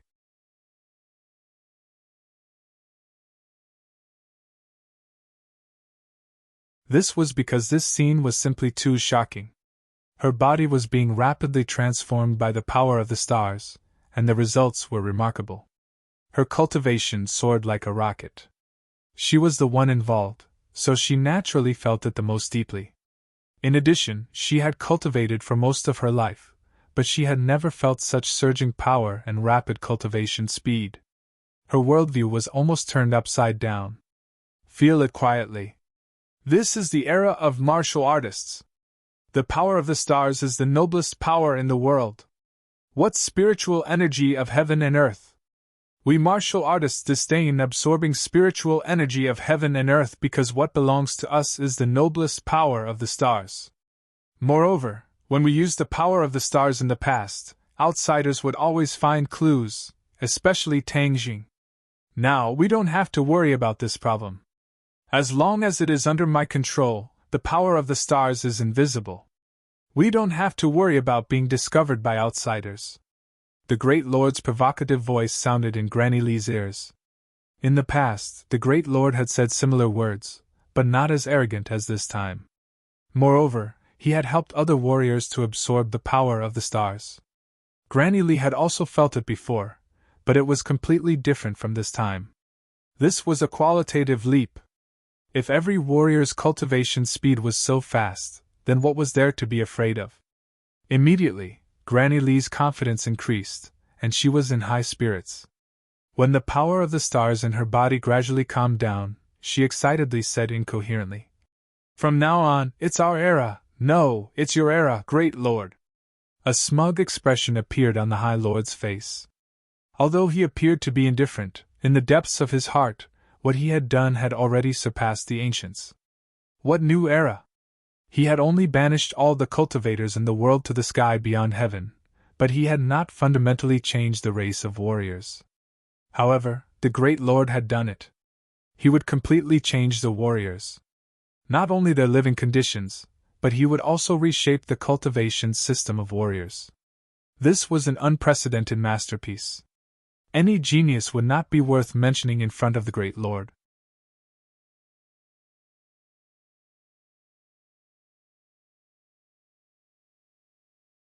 Chapter 1336. Granny Lee gradually calmed down from her shock. Looking at the third sun in the sky, her attention was attracted again. She asked, "My lord, it's already 3 suns. What should we do?" At this moment, she had absolute confidence that the Lord could defeat the Yellow Emperor's former subordinates and stop this disaster. The Lord remained calm and said lightly, "This world will belong to the martial artists. If others can't survive this disaster, then it's their fate." Granny Lee's heart skipped a beat. She immediately understood the meaning of the Lord's words. He was going to stand by and do nothing. Sure enough, the Lord continued, "This is a sin committed by the cultivators. It can let others know more about the cruelty of the cultivators. It's good for us. Why should we stop it?" "But," Granny Lee wanted to refute, but she swallowed her words. She had never been soft-hearted. Her mind flashed, and she understood the Lord's intention. He wanted to let the world know about the evil of the cultivators through this incident. Then, they would hate the cultivators and naturally fall into the arms of the martial artists. Although the Lord was confident in his own strength, he was still a modern man. He understood the importance of the general public. He would not be like the ancient kings who ignored the general public. Instead, he would follow the will of the people and use it to his advantage. This was his wisdom. My lord, this time, someone will definitely stop the Yellow Emperor's former subordinates. Will they succeed? At this time, Granny Lee was a little worried that the soul of the Golden Crow could not be fully condensed and the world would see the sins of the cultivators. If that happened, the Lord's plan would be disrupted. As for the life and death of ordinary people, Granny Lee did not care at all. Hearing this, the Lord did not care at all. He said, "Whether it succeeds or not, when the people see the suns hanging above their heads again, the fear and uneasiness in their hearts will be aroused again. This time, it will be completely aroused. They will not sit still and wait for death. For their lives, these people will do anything. The cultivators will definitely become the target of scorn, hated by everyone." Granny Lee felt as if she was suddenly enlightened. She kept praising the High Lord's foresight and wisdom. In the sky, a white cloud swept across the horizon.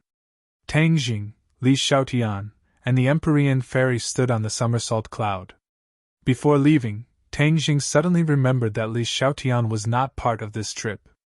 After all, the heaven-shocking bow and the sun-shooting arrows already belonged to her. Moreover, she had also cultivated Hoi's archery, which was a trump card against the soul of the Golden Crow. The three of them gazed into the distance in the direction of Heavenly Mountain. From time to time, he would look up at the sky. There were already 3 suns. The number was increasing so quickly that it made people speechless. It also gave people a deep sense of unease. A scorching heat wave rolled down from the sky and covered their bodies. Fortunately, they were not ordinary people. Circulating their martial arts, they were able to withstand the heat wave. However, the others were not so lucky. In the streets and alleys, the ordinary people were already drenched in sweat. Their moisture was quickly evaporating, and they looked like they were about to turn into human jerky. Many people directly jumped into the water, but the water was also steaming and quickly evaporated. Flames rose into the air from many places, and alarms rang out everywhere. Everyone felt a sense of despair, as if the god of death had descended. But at the same time, there was a strong anger in their hearts. It was like a volcano that was about to erupt. Cultivators, this is the evil of cultivators. They want to destroy humanity. Cultivators are the public enemy of humanity. Similar thoughts appeared in many people's minds, accompanied by anger that burned fiercely. In view of the previous few grand and earth-shattering events, cultivators were no longer an absolute secret group. Although the authorities had sealed off the real news and issued various seemingly scientific explanations, the ordinary people did not completely calm the panic in their hearts. They had also heard about the cultivators from various sources and rumors on the streets. It turned out that there was such a huge group of people hidden in the crowd. At that time, people did not have a direct impression of the likes and dislikes of the cultivators, nor did they have an absolute standpoint of benefits. But this time was different. The cultivators had caused all kinds of big events again and again, threatening the survival of the human race. Even a clay figurine had some anger. Moreover, this was a matter of life and death.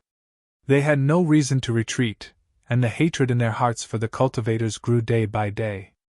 Kill the cultivators, we are not willing to be sacrificial lambs. Yes, kill the cultivators. This group of bastards, even if we die, we will drag one of them down with us. Anger was contagious. It was as if there was an invisible hand controlling everything, causing the anger to become more and more intense. I heard that there are cultivators in a place. A very large area is occupied by these cultivators. Let's go find them and take revenge. Kill one and earn one. Yes, kill the cultivators. The crowd moved. The crowd was excited and crazily rushed towards a place. The heat wave caused the air they exhaled to be hot, as if it could ignite. Not long after, the crowd arrived at Tang Deng's villa. This villa had been completely bought by him. Only his core members lived here, and almost all of them were cultivators. When the patrolling witches saw this group of excited people, they were shocked. Their attention was completely attracted by the soul of the golden crow in the sky. They did not expect that there would be people attacking the villa. Moreover, this group of people were clearly ordinary people. They were not martial artists, nor were they cultivators. They were a group of motley crew. 3 cobblers were better than Zhuge Liang, even if the other party's strength could not be compared to theirs. But after all, there were many of them. Their will was like a fortress. After twisting into a rope, the power that erupted was still not to be underestimated. The villa was protected by a large formation. The crowd could not break through at all. Although it was empty in front of them and there were no obstacles, the crowd was still blocked by an invisible wall. Bang, bang, bang. These people punched the protective barrier again and again, only to hear the sound of the air being torn apart. These people were rebounded by the huge force, and were sent flying backwards. They could not break through the protective barrier at all. Instead, they were sent flying. However, this did not scare them away. Instead, it made them even more ferocious. They clamored to break through the protective barrier. Seeing this, the witches were helpless. They loudly advised them not to waste their energy, and to leave this place quickly. Another sun appeared in the sky. 4 suns hung high in the sky, making the crowd even angrier. The people who were originally watching changed their attitude. Like the most ferocious beasts, they hysterically attacked the protective barrier. They did not listen to the witch's advice. They thought that the other party was afraid of them and deliberately gave in. Therefore, more and more people gathered outside the villa. Tian Chanzi and the others were at the entrance of the villa. They sized up this group of people without leaving a trace. The crowd was too far away, so they could not see their faces clearly. However, they could clearly feel the intensity of their anger. It was as if they could burn everything in the world. They looked at each other and discussed countermeasures. Boom!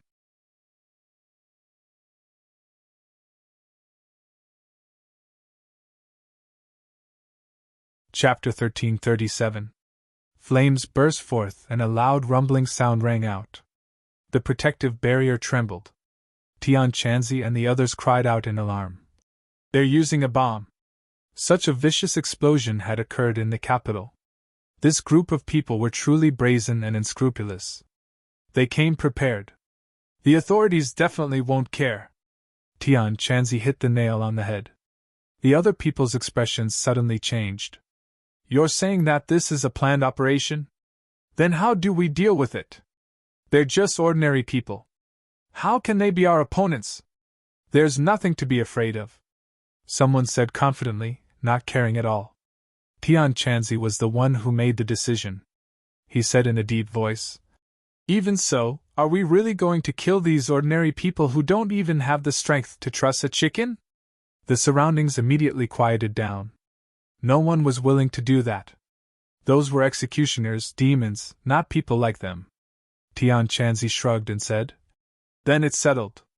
They definitely won't be able to break through the protective barrier. Our worries are groundless. Yi Dingdang suddenly said. Yes, this was set up by Tang Jing. It's safe enough. They definitely won't be able to break through. The others agreed and couldn't help but sigh in relief.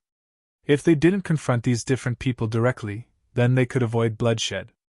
The people outside the protective barrier were all fierce and ferocious. Most of them used to be ordinary people. No one would have thought that in the blink of an eye, they would become so crazy and unreasonable. They also saw Tian Chanzi and the others. A stream of obscenities came out of their mouths, making it hard for them to stop. Tian Chanzi and the others frowned when they heard this. However, they forcibly suppressed their anger and didn't rush up to confront them directly. Get out of the way! A shocking roar exploded in everyone's ears like a clap of thunder. The crowd was forcibly separated by a force, and a group of people walked straight in. Yan Qishan and Yan Luyan. Tian Chanzi and the others were shocked. What were they doing here? Before they could ask, insults were thrown at them. Hurry up and leave. What are you doing here? Yan Qishan followed the orders of his father, Yan Patian, and brought his son and a pair of elite soldiers to support him. Yan family was powerful, and when they discovered the situation outside the villa, they immediately reported it to Yan Patian. Yan Patian understood the seriousness of the matter. He guessed that Tang Jing must have left the capital, and there might not be too much power left in the villa. If this group of angry people were allowed to attack, the consequences would be unimaginable. Because of this, he naturally had to send people to stop all of this. Yan Qishan's reprimand did not have any effect. Instead, he drew the anger onto himself. Looking at this group of people with extraordinary auras, one of them shouted, "They must be the accomplices of this group of cultivators. Kill them!" As soon as he said this, his anger found an outlet, and he vented it all on the Yan family. The angry crowd rushed toward them like a swarm of bees. Although they were ordinary people, when they were united, they could still unleash a powerful force. Not to mention, there were also people who were fanning the flames and deliberately creating a conspiracy. Yan Qishan did not expect things to turn out like this. He was afraid that Yan Patian did not see the scene, and also made a wrong judgment. He did not expect that the elites he sent out would be at a disadvantage in front of ordinary people. Once there were more people, although the martial strength of these Yan family members was not low, they could not bear to harm ordinary people. This gave the crazy crowd a chance to grab hold of their weakness and attack them with everything they had. Bang! The sound of a gunshot rang out abruptly and ear-piercing, and a Yan family member fell to the ground. "They have guns!" Yan Qishan exclaimed. "Be careful!" Yan Qishan was both shocked and angry. Towards ordinary people, he felt pity for them. Originally, he only wanted to disperse them, but someone actually shot him in the back, which touched his bottom line. Yan family members watched as their companions sacrificed themselves, and all of them became furious. "Stop them and find the murderer!" Yan Qishan roared. Bang! Another gunshot rang out. The bullet shot straight towards Yan Qishan. However, he had a lot of battle experience, and was strong, so this bullet did not take his life. He narrowly avoided it, and his gaze immediately locked onto a person in the crowd. He pointed at him and shouted, "Catch him for me!" Whiz! A few Yan family members soared into the air, like a rock spreading its wings, and landed beside that person, trying to grab him. However, the people around them were not to be trifled with. They immediately reacted and stopped them. The two sides immediately clashed. The Yan family was already furious, so they did not show any mercy. A few people were knocked down to the ground, and although their lives were not in danger, their actions completely infuriated the crowd. They were like crazed wild beasts, attacking the Yan family members. The difference in numbers between the two sides was huge, and they were completely entangled. Tian Chanzi and the others saw this and shouted, "The Yan family members are here to help us. We can't turn a blind eye to them getting hurt." Therefore, a group of people immediately rushed out of the protective shield and fought with these people. The area was in a mess. Tang Jing did not know the situation at home. He had already seen the 5th sun rise, and there were 4 more to the 9th sun. The Yellow Emperor's former subordinates were about to succeed. Sky Mountain finally came into view, and he immediately flew towards the mountain peak. From afar, he saw the battle on the mountainside. On one side were the people he had left behind, and on the other side were the Yellow Emperor's former subordinates. Tang Zheng's people did not wait for their deaths. They directly charged towards the mountain peak and broke through the camouflage of the Yellow Emperor's former subordinates. However, they were intercepted by the Yellow Emperor's former subordinates halfway up the mountain. Both sides suffered heavy casualties, and neither side retreated. The pure white snow on Sky Mountain had begun to melt. After the ice had melted for 10,000 years, it was like a mountain stream flowing down from the mountain peak. The sound of flowing water could be heard continuously. Finally, it gathered into a surging stream, washing away everything it passed. Sky Mountain seemed to have shed its outer layer, revealing its skin, hard rock. The stream did not completely flow to the foot of the mountain. A portion of it turned into steam and rose into the sky. The sky became dark, and dark clouds covered the sky. However, they were still unable to completely block out the dazzling light. Whoosh! The somersault cloud was extremely fast, and it flew to the mountain peak. Looking down, the Yellow Emperor's troops were still covered by the camouflage. Even though they were in midair, they could not see their figures. However, Tang Jing knew that this group of people was hiding on the mountain peak. He had to rush down and completely destroy the camouflage before he could see them. Without any hesitation, he ordered the somersault cloud to dive down like a fighter jet. The air was filled with a sharp piercing sound. The Empyrean Fairy, Li Xiaotian, the Thundercloud Beast, and the Scarlet Lunar Beast were all on full alert. They stared at the mountain peak with burning eyes. Whoosh! A beam of light from a Dharma treasure rose from the mountain peak and attacked the somersault cloud directly. Dodge! Tang Jing shouted. The somersault cloud nimbly dodged the attack and landed steadily on the mountain peak. Whoosh! Whoosh! Whoosh! One attack after another seemed to appear out of thin air, attacking them from all directions. The Empyrean Fairy frowned and shouted, "Break!" A wave of energy shot out from her body in all directions like a shockwave.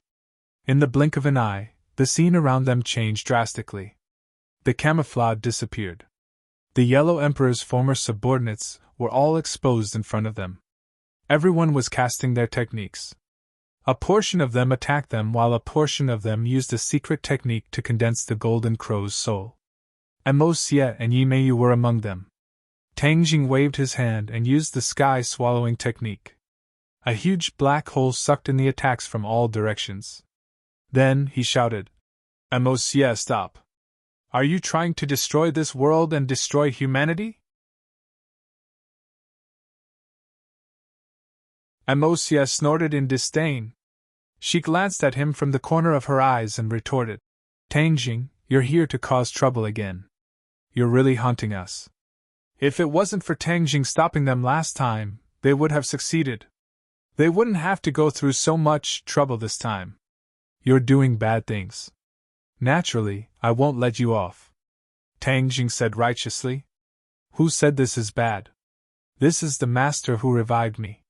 He is your ancestor." Mo Xie said righteously. "Ancestor? Humph. If we have to sacrifice the lives of countless people to revive the so-called ancestor, then this ancestor is too cruel." "How dare you?" Mo Xie glared at him. "You dare to speak such arrogant words and slander your ancestor." Tang Jing looked at the Golden Crow's soul that was slowly gathering in the sky from all directions. At this juncture, the sixth Golden Crow's soul had been successfully condensed. The 6 suns hung high in the sky, and the heavenly mountain had already become the hottest place in the world. The rocks gradually turned fiery red, and green smoke rose from them. However, to this group of cultivators, this kind of heat could still be resisted. It was just that everyone's expressions were extremely grim. Tang Jing ignored Mo Xie's impassioned words, and directly gave Li Xiaotian a look, and said, "Use the shooting sun arrows, shoot down these Golden Crow's soul." Li Xiaotian was already eager to give it a try. After hearing Tang Jing's words, he immediately took out the heaven-shocking bow and the shooting sun arrows, opened the bow and pulled the arrow, and aimed it at the soul of the Golden Crow. She silently activated Ho Yi's archery method, and the shooting sun arrow immediately turned into a golden arrow. As if sensing the soul of the Golden Crow, the shooting sun arrow actually started to tremble. This wasn't fear, but excitement. The shooting sun arrows and the heaven-shocking bow were specially made to shoot down the soul of the Golden Crow. This was a pair of fated enemies. Meeting again, coupled with Li Xiaotian's use of Ho Yi's archery method, triggered a chain reaction. Li Xiaotian seemed to have understood something. This time, it was completely different from before, and another feeling flowed from the bottom of his heart. Ho Yi's archery method's golden arrow, shoot! Li Xiaotian shouted, her fingers loosened, and the shooting sun arrow pierced through the sky. The golden arrow covered the resplendent sunlight in the sky, and shot towards a golden crow's soul. No! Amosia screamed out in fright. Last time, it was the shooting sun arrows and the heaven-shocking bow that shot down the soul of the golden crow, ruining his plans. This time, they came back again. Could it be that they were going to repeat the same mistake? No! He would never allow that.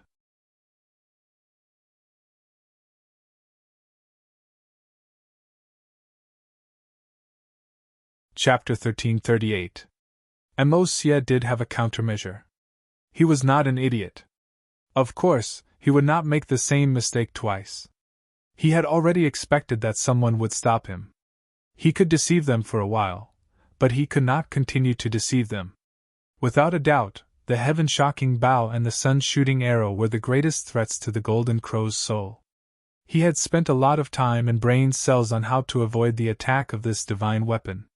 The heavens did not disappoint those who were willing. He finally thought of a way. That was to form a telepathic connection with the golden crow's soul. This way, he could control the golden crow's soul to dodge the sun-shooting arrow and not be treated as a live target. Whiz! The shining sun-shooting arrow arrived in front of the golden crow's soul.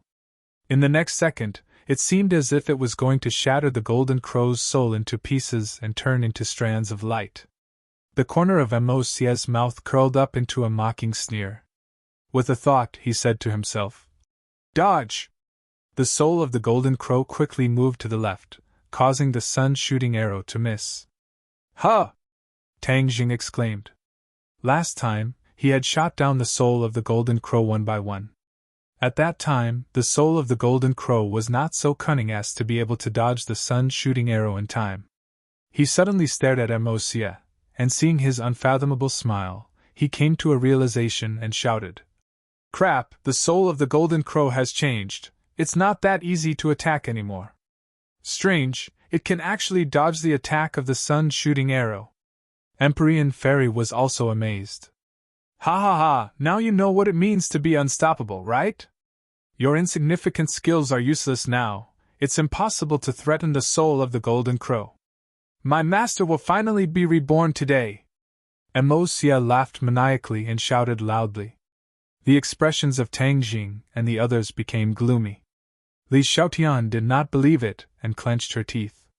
Her confidence in the heaven-shocking bow and the sun-shooting arrow was extraordinary, surpassing everyone else's, so she was not knocked down by a single mistake. She let out a shout, and the shooting sun arrow flashed with a golden light. Then, it made a turn in the air and shot toward another golden crow soul. Whoosh! The shooting sun arrow almost brushed past the soul of the golden crow, but it still missed. Ha! Amosia's laughter was even more complacent and ear-piercing, as if she was mocking them for overestimating themselves. Amidst the laughter, the seventh sun successfully condensed in the sky. It flickered with blazing light, as if adding oil to the fire on the earth.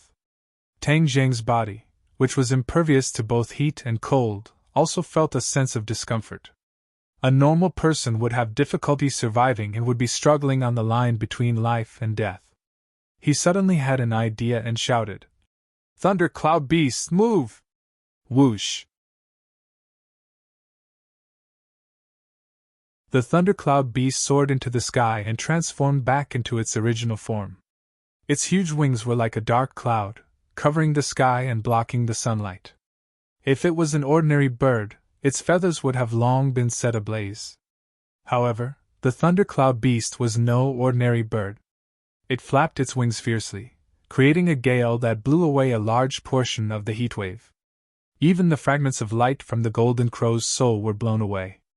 The eighth sun was about to condense successfully, but it immediately stopped due to this delay, not to mention the ninth sun.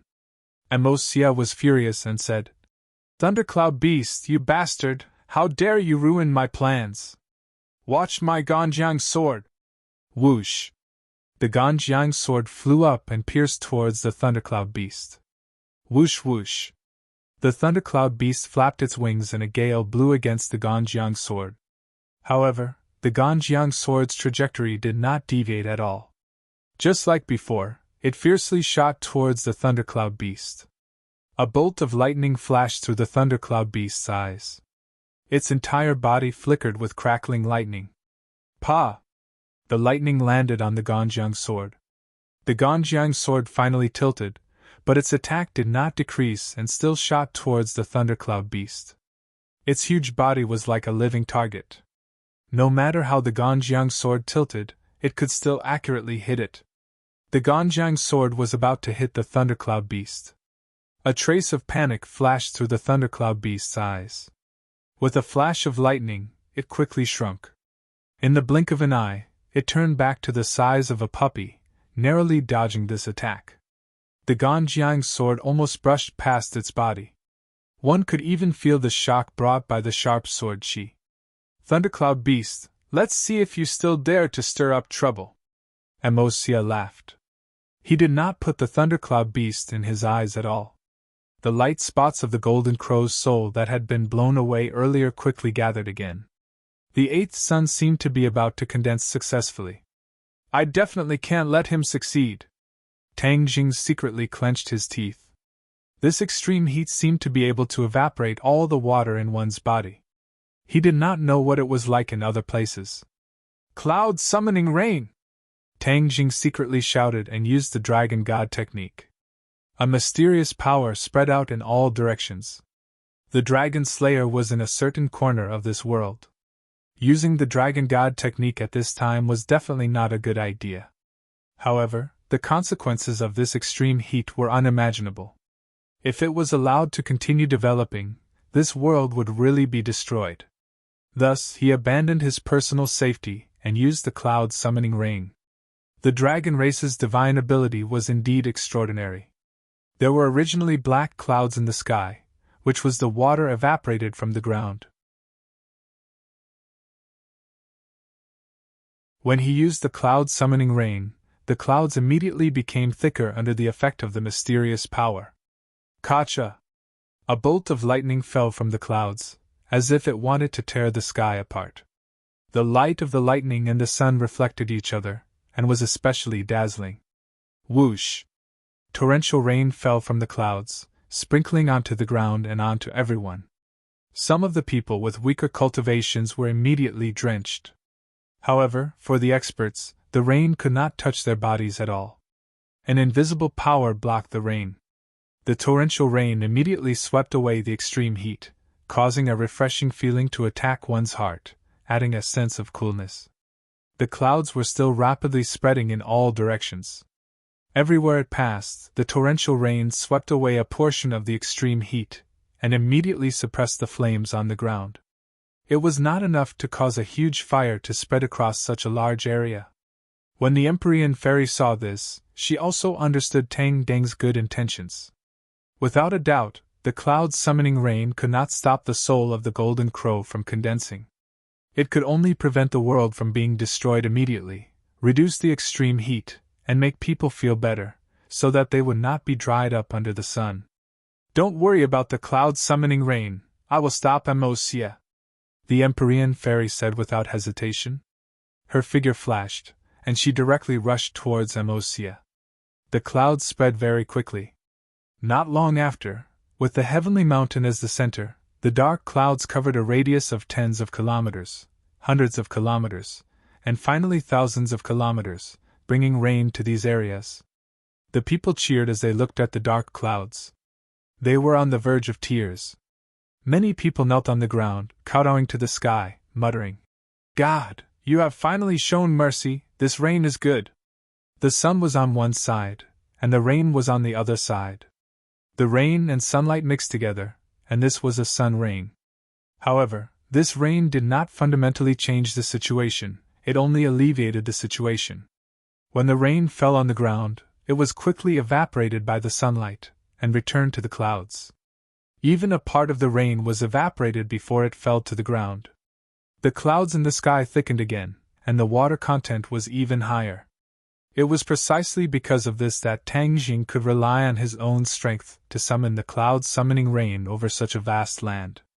Otherwise, with his strength, he would not be able to cover such a large area. Tang Jing was very clear about this point. The so-called advantages and disadvantages. The soul of the golden crow evaporated the water on the ground, and he used this as a precondition to add a suitable fire, and let the ground be covered by the rain and the sun at the same time.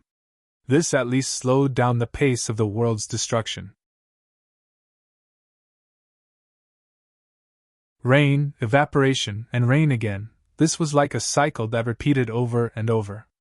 Tangjin, what you are doing is futile. You can't completely change the situation, Amosia shouted. Tangjin did not say a word, and only silently urged the dragon god technique to summon the clouds summoning rain. As long as he could save some people, then his efforts would be rewarded, and that would be enough. Amosia, you are still a so-called ancient powerhouse, but compared to Tangjin, your awareness is more than 100,000 miles away. He is saving the masses of humanity, but you want to kill so many people for your own personal gain. You are really too vicious and merciless, the Empyrean fairy sternly accused. Amosia turned a deaf ear and said, What is personal gain? What is great merit? Can a junior like you say it clearly? You still dare to boast and lecture me so shamelessly. Humph, the ignorant are fearless. You are already at the end of your rope, there is no other way, you should just give up this so-called struggle. Give up? Humph, I, the Empyrean fairy, do not have such a word in my dictionary. The Empyrean fairy soared into the air and summoned the mountain river map. The Ganjiang sword flashed, and fiercely attacked the mountain river map. The Empyrean fairy was not afraid, and hurriedly urged the mountain river map to fight with Amosia's Ganjiang sword.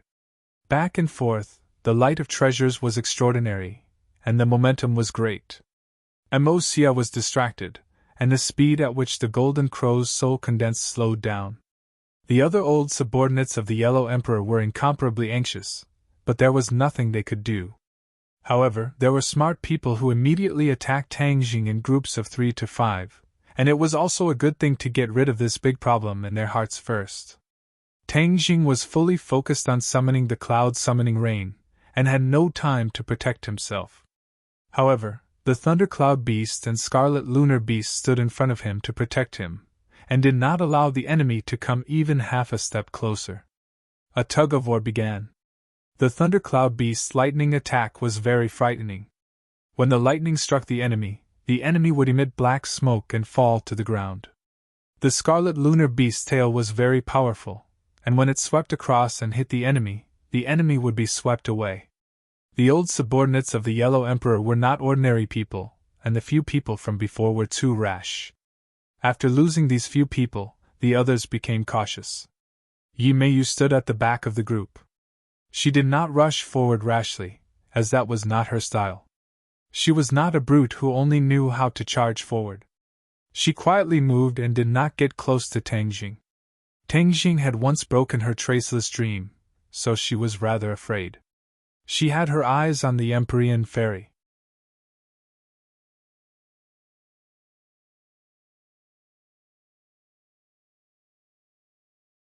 Chapter 1339.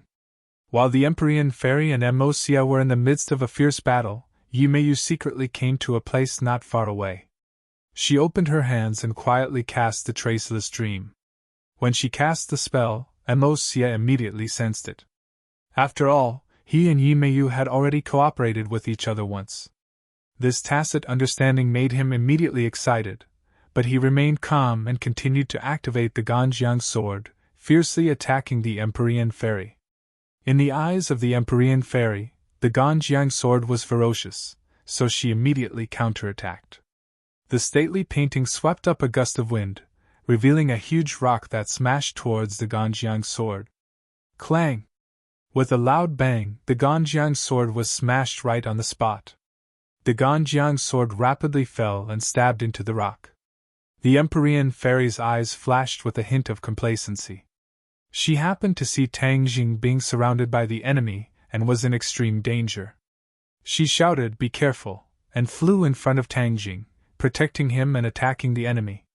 She did not notice the change in the eyes of the Tangjin behind her, and a strange smile appeared on the corner of his mouth.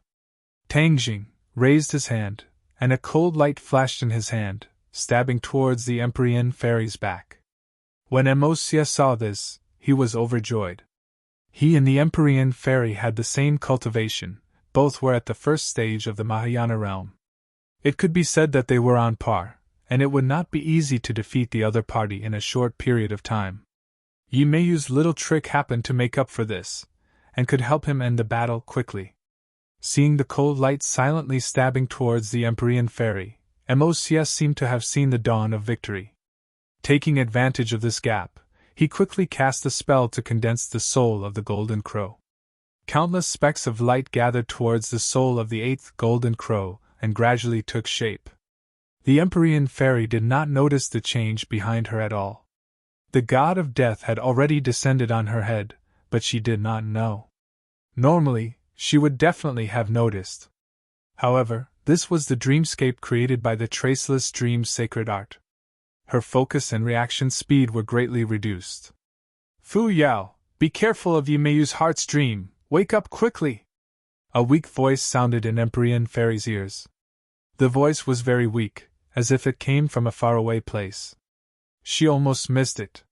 However, it was as if he had been enlightened. The Empyrean fairy quivered as if she had just woken up from a dream. She tapped the ground with the tip of her foot and charged forward. Yimei's attack missed. The cold light stopped at the position where the Empyrean fairy was standing. If she had not rushed forward for a distance, the cold light would have pierced through her back.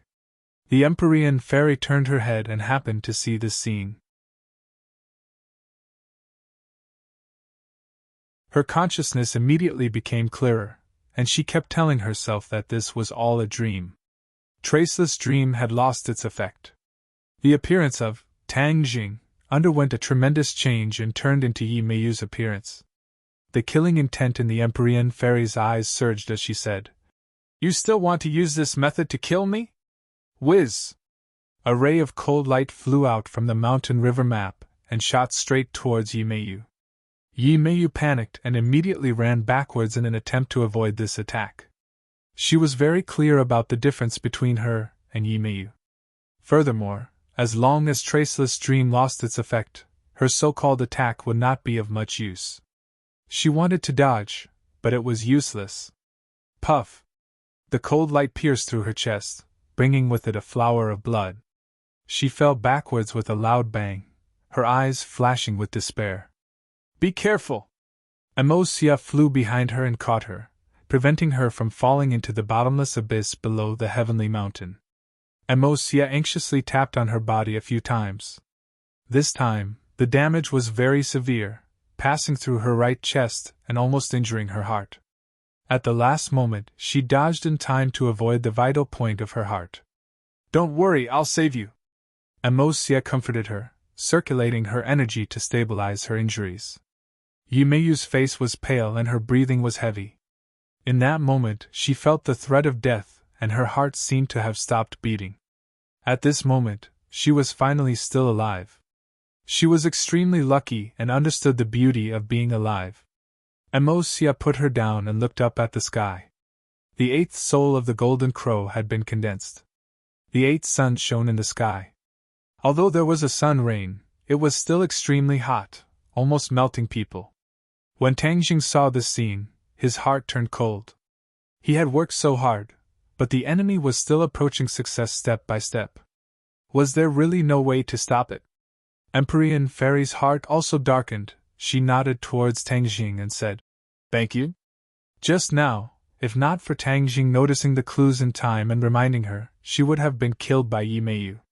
Tangjing bit his lips and said, "The situation is getting more and more dangerous. We have to help Li Xiaotian and successfully shoot down the soul of the golden crow." Empyrean Fairy also understood this point and nodded heavily. The soul of the golden crow was the key. They were fighting to the death with the Yellow Emperor's old subordinates, and the soul of the golden crow was still condensing. "Four symbols venerable!" Tangjing called out, and the four symbols venerable appeared on the mountain peak with a boom. In this great battle, he was unable to summon the Azura, because the scorching sun above his head was the absolute nemesis of the Azura. The Yangqi brought by the few suns was far more powerful than the heavenly furnace array formation.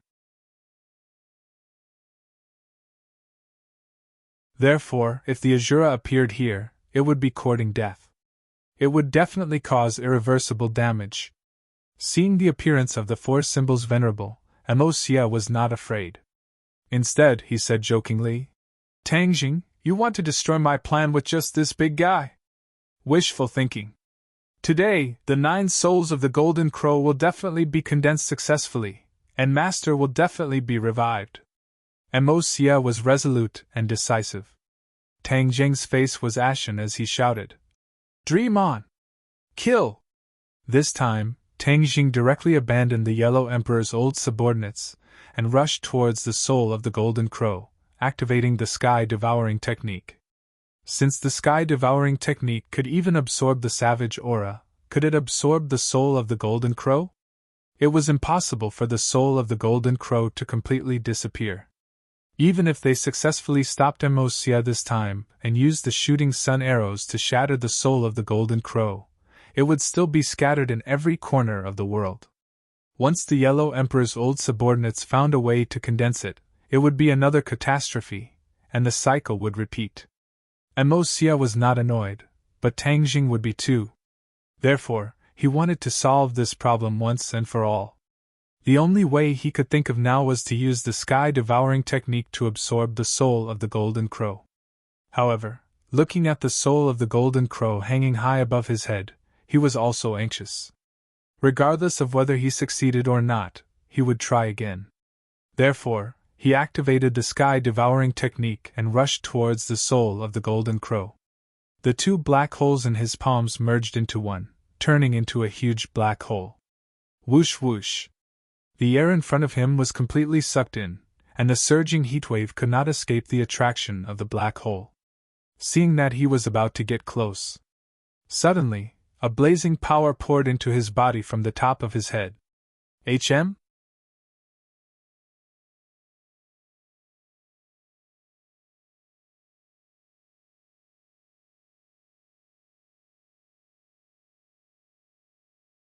Tang Jing was unbearably hot. Although he still had reason, when Li Xiaotian hugged him, that cool purine energy entered through every pore of his body.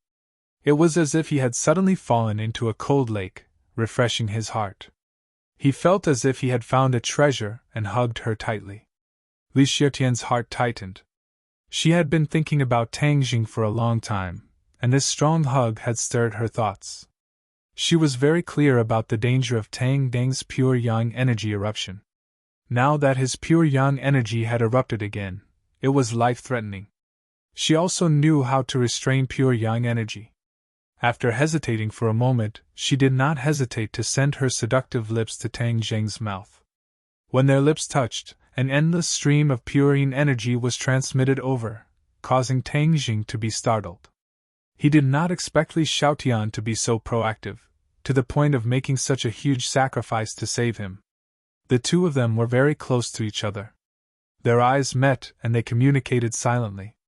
Tang Jing could see the determination in her eyes. He did not reject her good intentions. She was willing to make such a huge sacrifice to save him. If he rejected her good intentions, he would have let her down. However, this scene shocked everyone, especially Empyrean Fairy, who felt a little strange in her heart. If she did not hesitate, then perhaps the person who kissed Tang Jing would be her. Thinking of this, her entire body trembled. She took a deep breath and quickly restrained these messy thoughts. Yi Meiyu was heavily injured and her aura was weak. When she saw this scene, she was furious. This damn Tang Jing had rejected her embrace back then, yet he was still unclear with so many women. This was a great insult to her. It was equivalent to her being defeated by other women. Amosia opened his eyes wide. He obviously understood what this meant, and that was that Tang Jing would not really be detonated by the pure yang energy. "Separate the 2 of them!" Amosia shouted. So. A few former subordinates of the Yellow Emperor soared into the sky, activating their magic treasure S to attack the 2 of them in the air. The 2 of them had no time to care, and could only watch as the magic treasure approached. Bang bang bang! Suddenly, a huge figure descended. The 4 symbols venerable protected the 2 of them, and the magic treasures of the others were unable to get close to them. The two of them landed on the ground, but they were still hugging each other tightly. Their lips were even tighter, as if they wanted to fuse into each other's bodies. The restlessness in Tang Zheng's eyes gradually calmed down, and his eyes lit up with a trace of gratitude. Yes, he was very grateful to Li Xiaotian for stepping forward. If not for her, he would not have been able to control the restless pure yang energy. The consequences would have been unimaginable. Li Xiaotian seemed to be drunk, her cheeks flushed red. She had already cultivated the art of charm, and now she was even more charming and alluring. If it was someone else with a weak will, they would have been unable to control themselves after seeing this scene. However, Tang Jing was not an ordinary person, and his will was unimaginably firm. Therefore, even though the beauty was good, he still let go of her. Their lips parted, and a trace of reluctance lingered in Li Xiaotian's heart. "Thank you," Tang Jing sincerely said. Li Xiaotian's lips curled into a smile, and she pretended to be free and easy as she said, "It was nothing." No one noticed the bitterness in that smile. Tang Jing restrained the pure yang energy, and regained his vitality. He stared at the ninth golden crow's soul that was gathering in the sky, his face darkened, and said to Li Xiaotian in an inaudible voice, "We must shoot down the soul of the golden crow, or else this world will be finished." Li Xiaotian's heart tightened, and she also abandoned her feelings. She knew that Tang Zheng's words were reasonable, and said, "Why don't I give you the heaven-shocking bow and the shooting sun arrows? Last time, you shot down the soul of the golden crow, so you can definitely do it this time." Tang Jing shook his head slightly, rejecting her suggestion. "No, they can be of greater use in your hands. The situation this time is completely different from last time. Mo Xie can control the soul of the golden crow to dodge, even I can't shoot them down." Li Xiaotian's face froze, and asked worriedly, "Then what should we do?" Tang Jing was silent. Because of the agitation of the pure yang energy, Tang Jing had no choice but to stop the clouds and rain. Without rain to reduce the heat, the world seemed to have turned into a furnace, with countless flames jumping up from the ground. The scorching air was sucked into people's lungs. Immediately, their lungs felt as if they were on fire, burning their bodies. Countless people despaired, thinking that they had reached the end of their lives. In fact, even humans had reached the end. Tang Jing looked at the sky, as if he was silently asking, had humans really reached the end? "No," he gave a firm answer in his heart. "Let's aim at the same target. I'll lure it out, and then you find a chance to shoot it down." Tang Jing used himself as bait, risking his life. Li Xiaotian immediately denied it. "No, the soul of the golden crow will detonate your pure yang energy again. It's too dangerous. There's no time, this is the only way. If sacrificing myself can shoot down this damned golden crow's soul, then I'll accept it."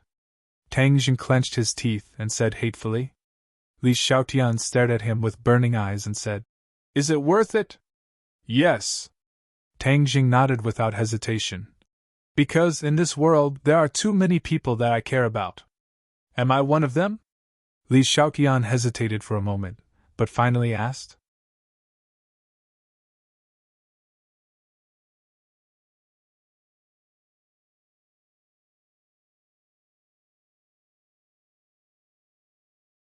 Chapter 1341.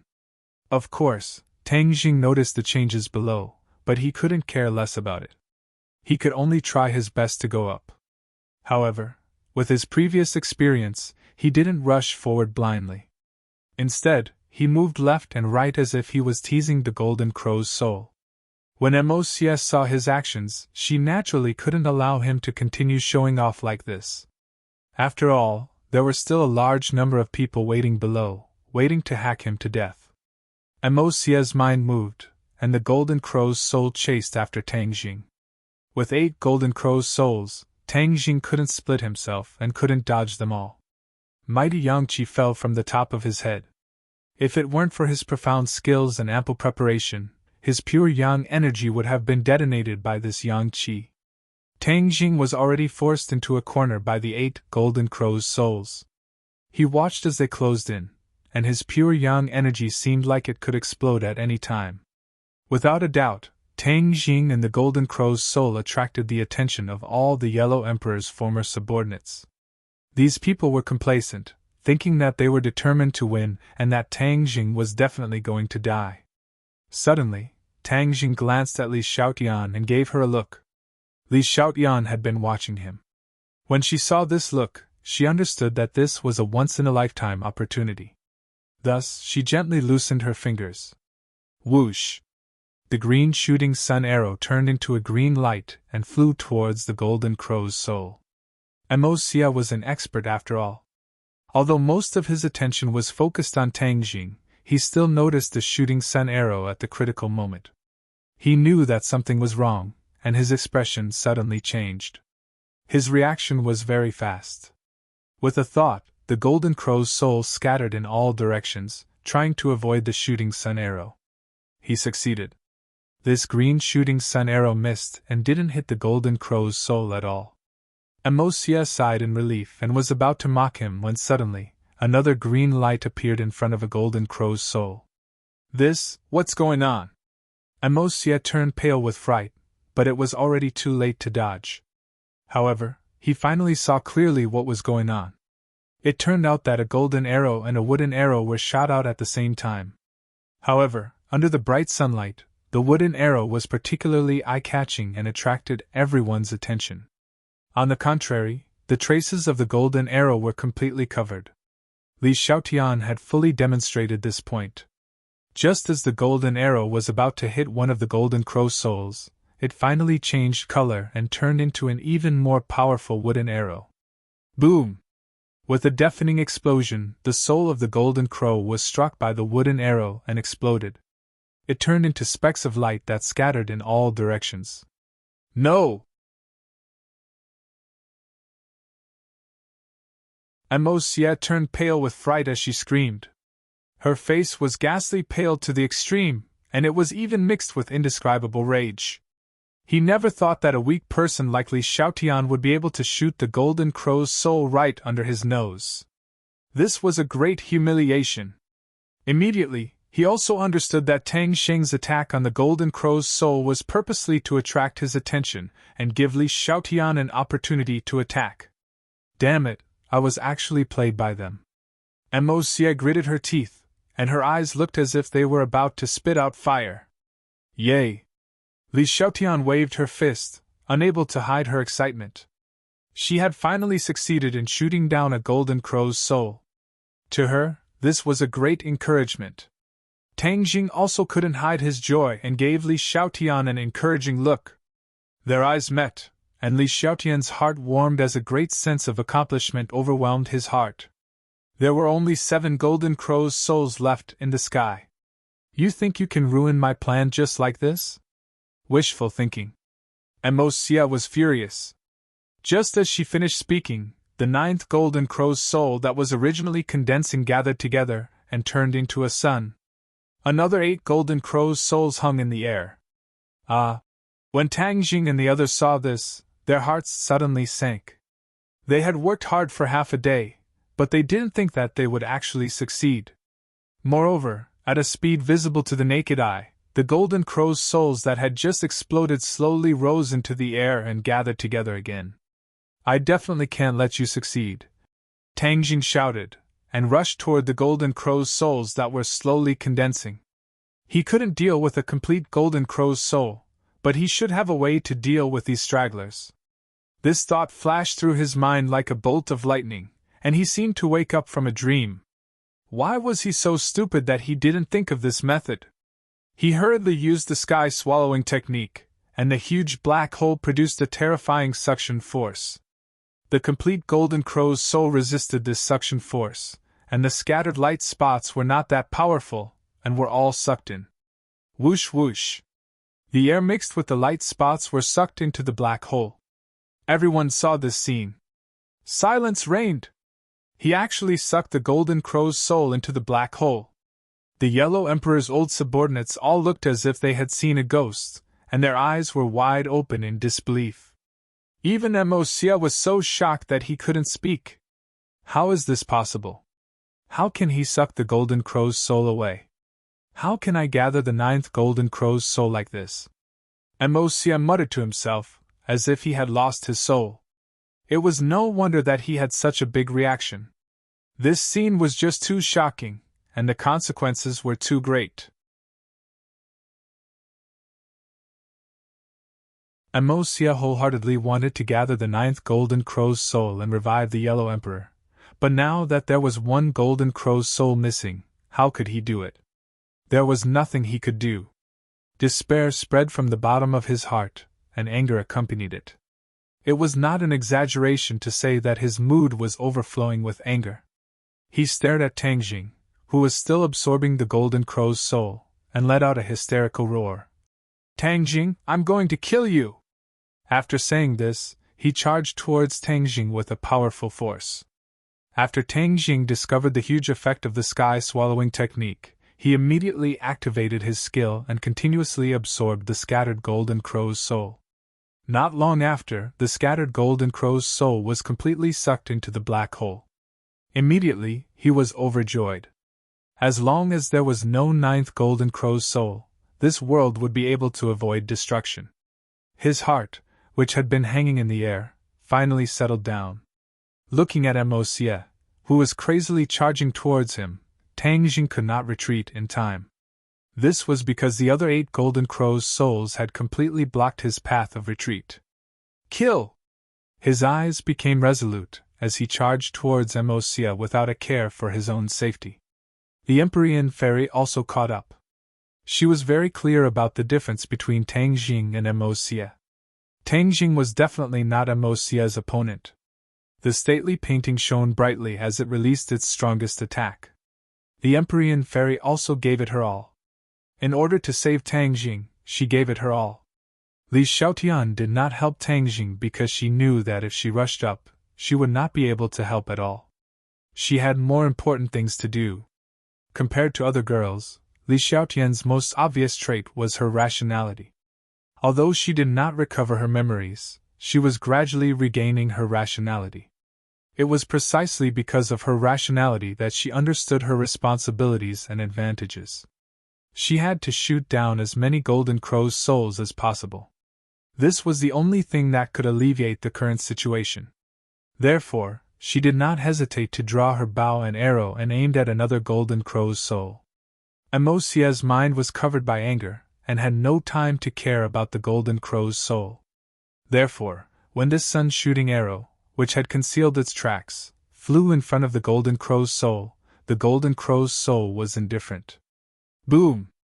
There was another explosion. This time, the Golden Crow's soul exploded again. There were only 7 suns left in the sky.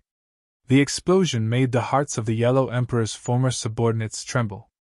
Seeing the Golden Crow's soul scatter into spots of light, they were all grief-stricken.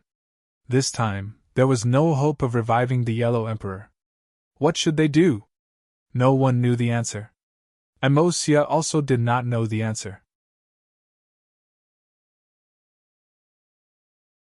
The anger in his heart burned even more fiercely, as if it could burn everything. He ignored the stately painting's attack behind him and only had eyes for Tang Jing. He was determined to kill him. Tang Jing knew that he was not Emosia's opponent, so he simply used the sky-swallowing technique to absorb the scattered spots of light after the explosion. Just as he finished absorbing the exploding Golden Crow's soul, Emosia's attack arrived in front of him. In the face of such a violent attack, he could not block it at all. Pooh!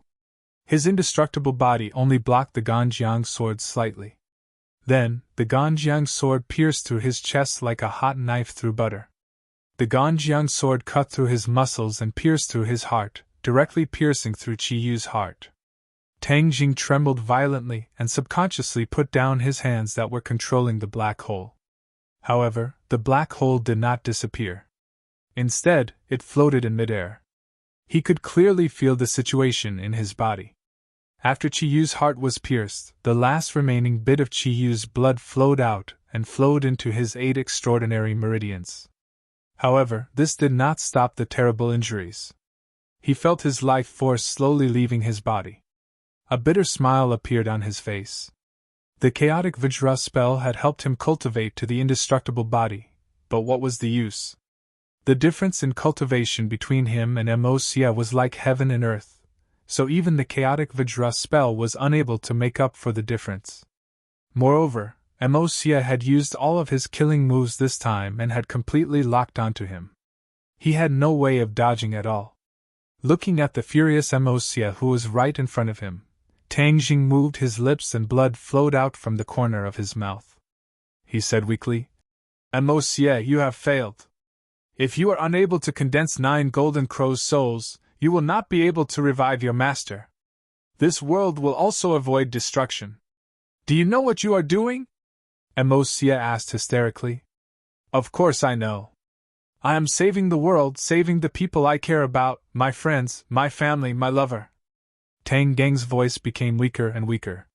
He felt as if his body was no longer his own. He had never felt this way before. Was this the feeling of death? I didn't die from the explosion of pure yang energy, but in the end, I died under Emosia's Ganjiang sword. Tang Jing thought bitterly. He tried his best to open his eyes wide, as if he wanted to see the world again. He wanted to see the people he cared about again. He saw the Empyrean fairy attacking with all her might, saw Li Xiaotian pulling the bowstring again, saw the 4 symbols venerable, the Thunder Cloud Beast, and the Scarlet Moon Beast fighting with the Yellow Emperor's former subordinates. You're tuning in to the Phoenix Knights YouTube channel. Don't forget to subscribe and join us on this journey to catch the most captivating stories.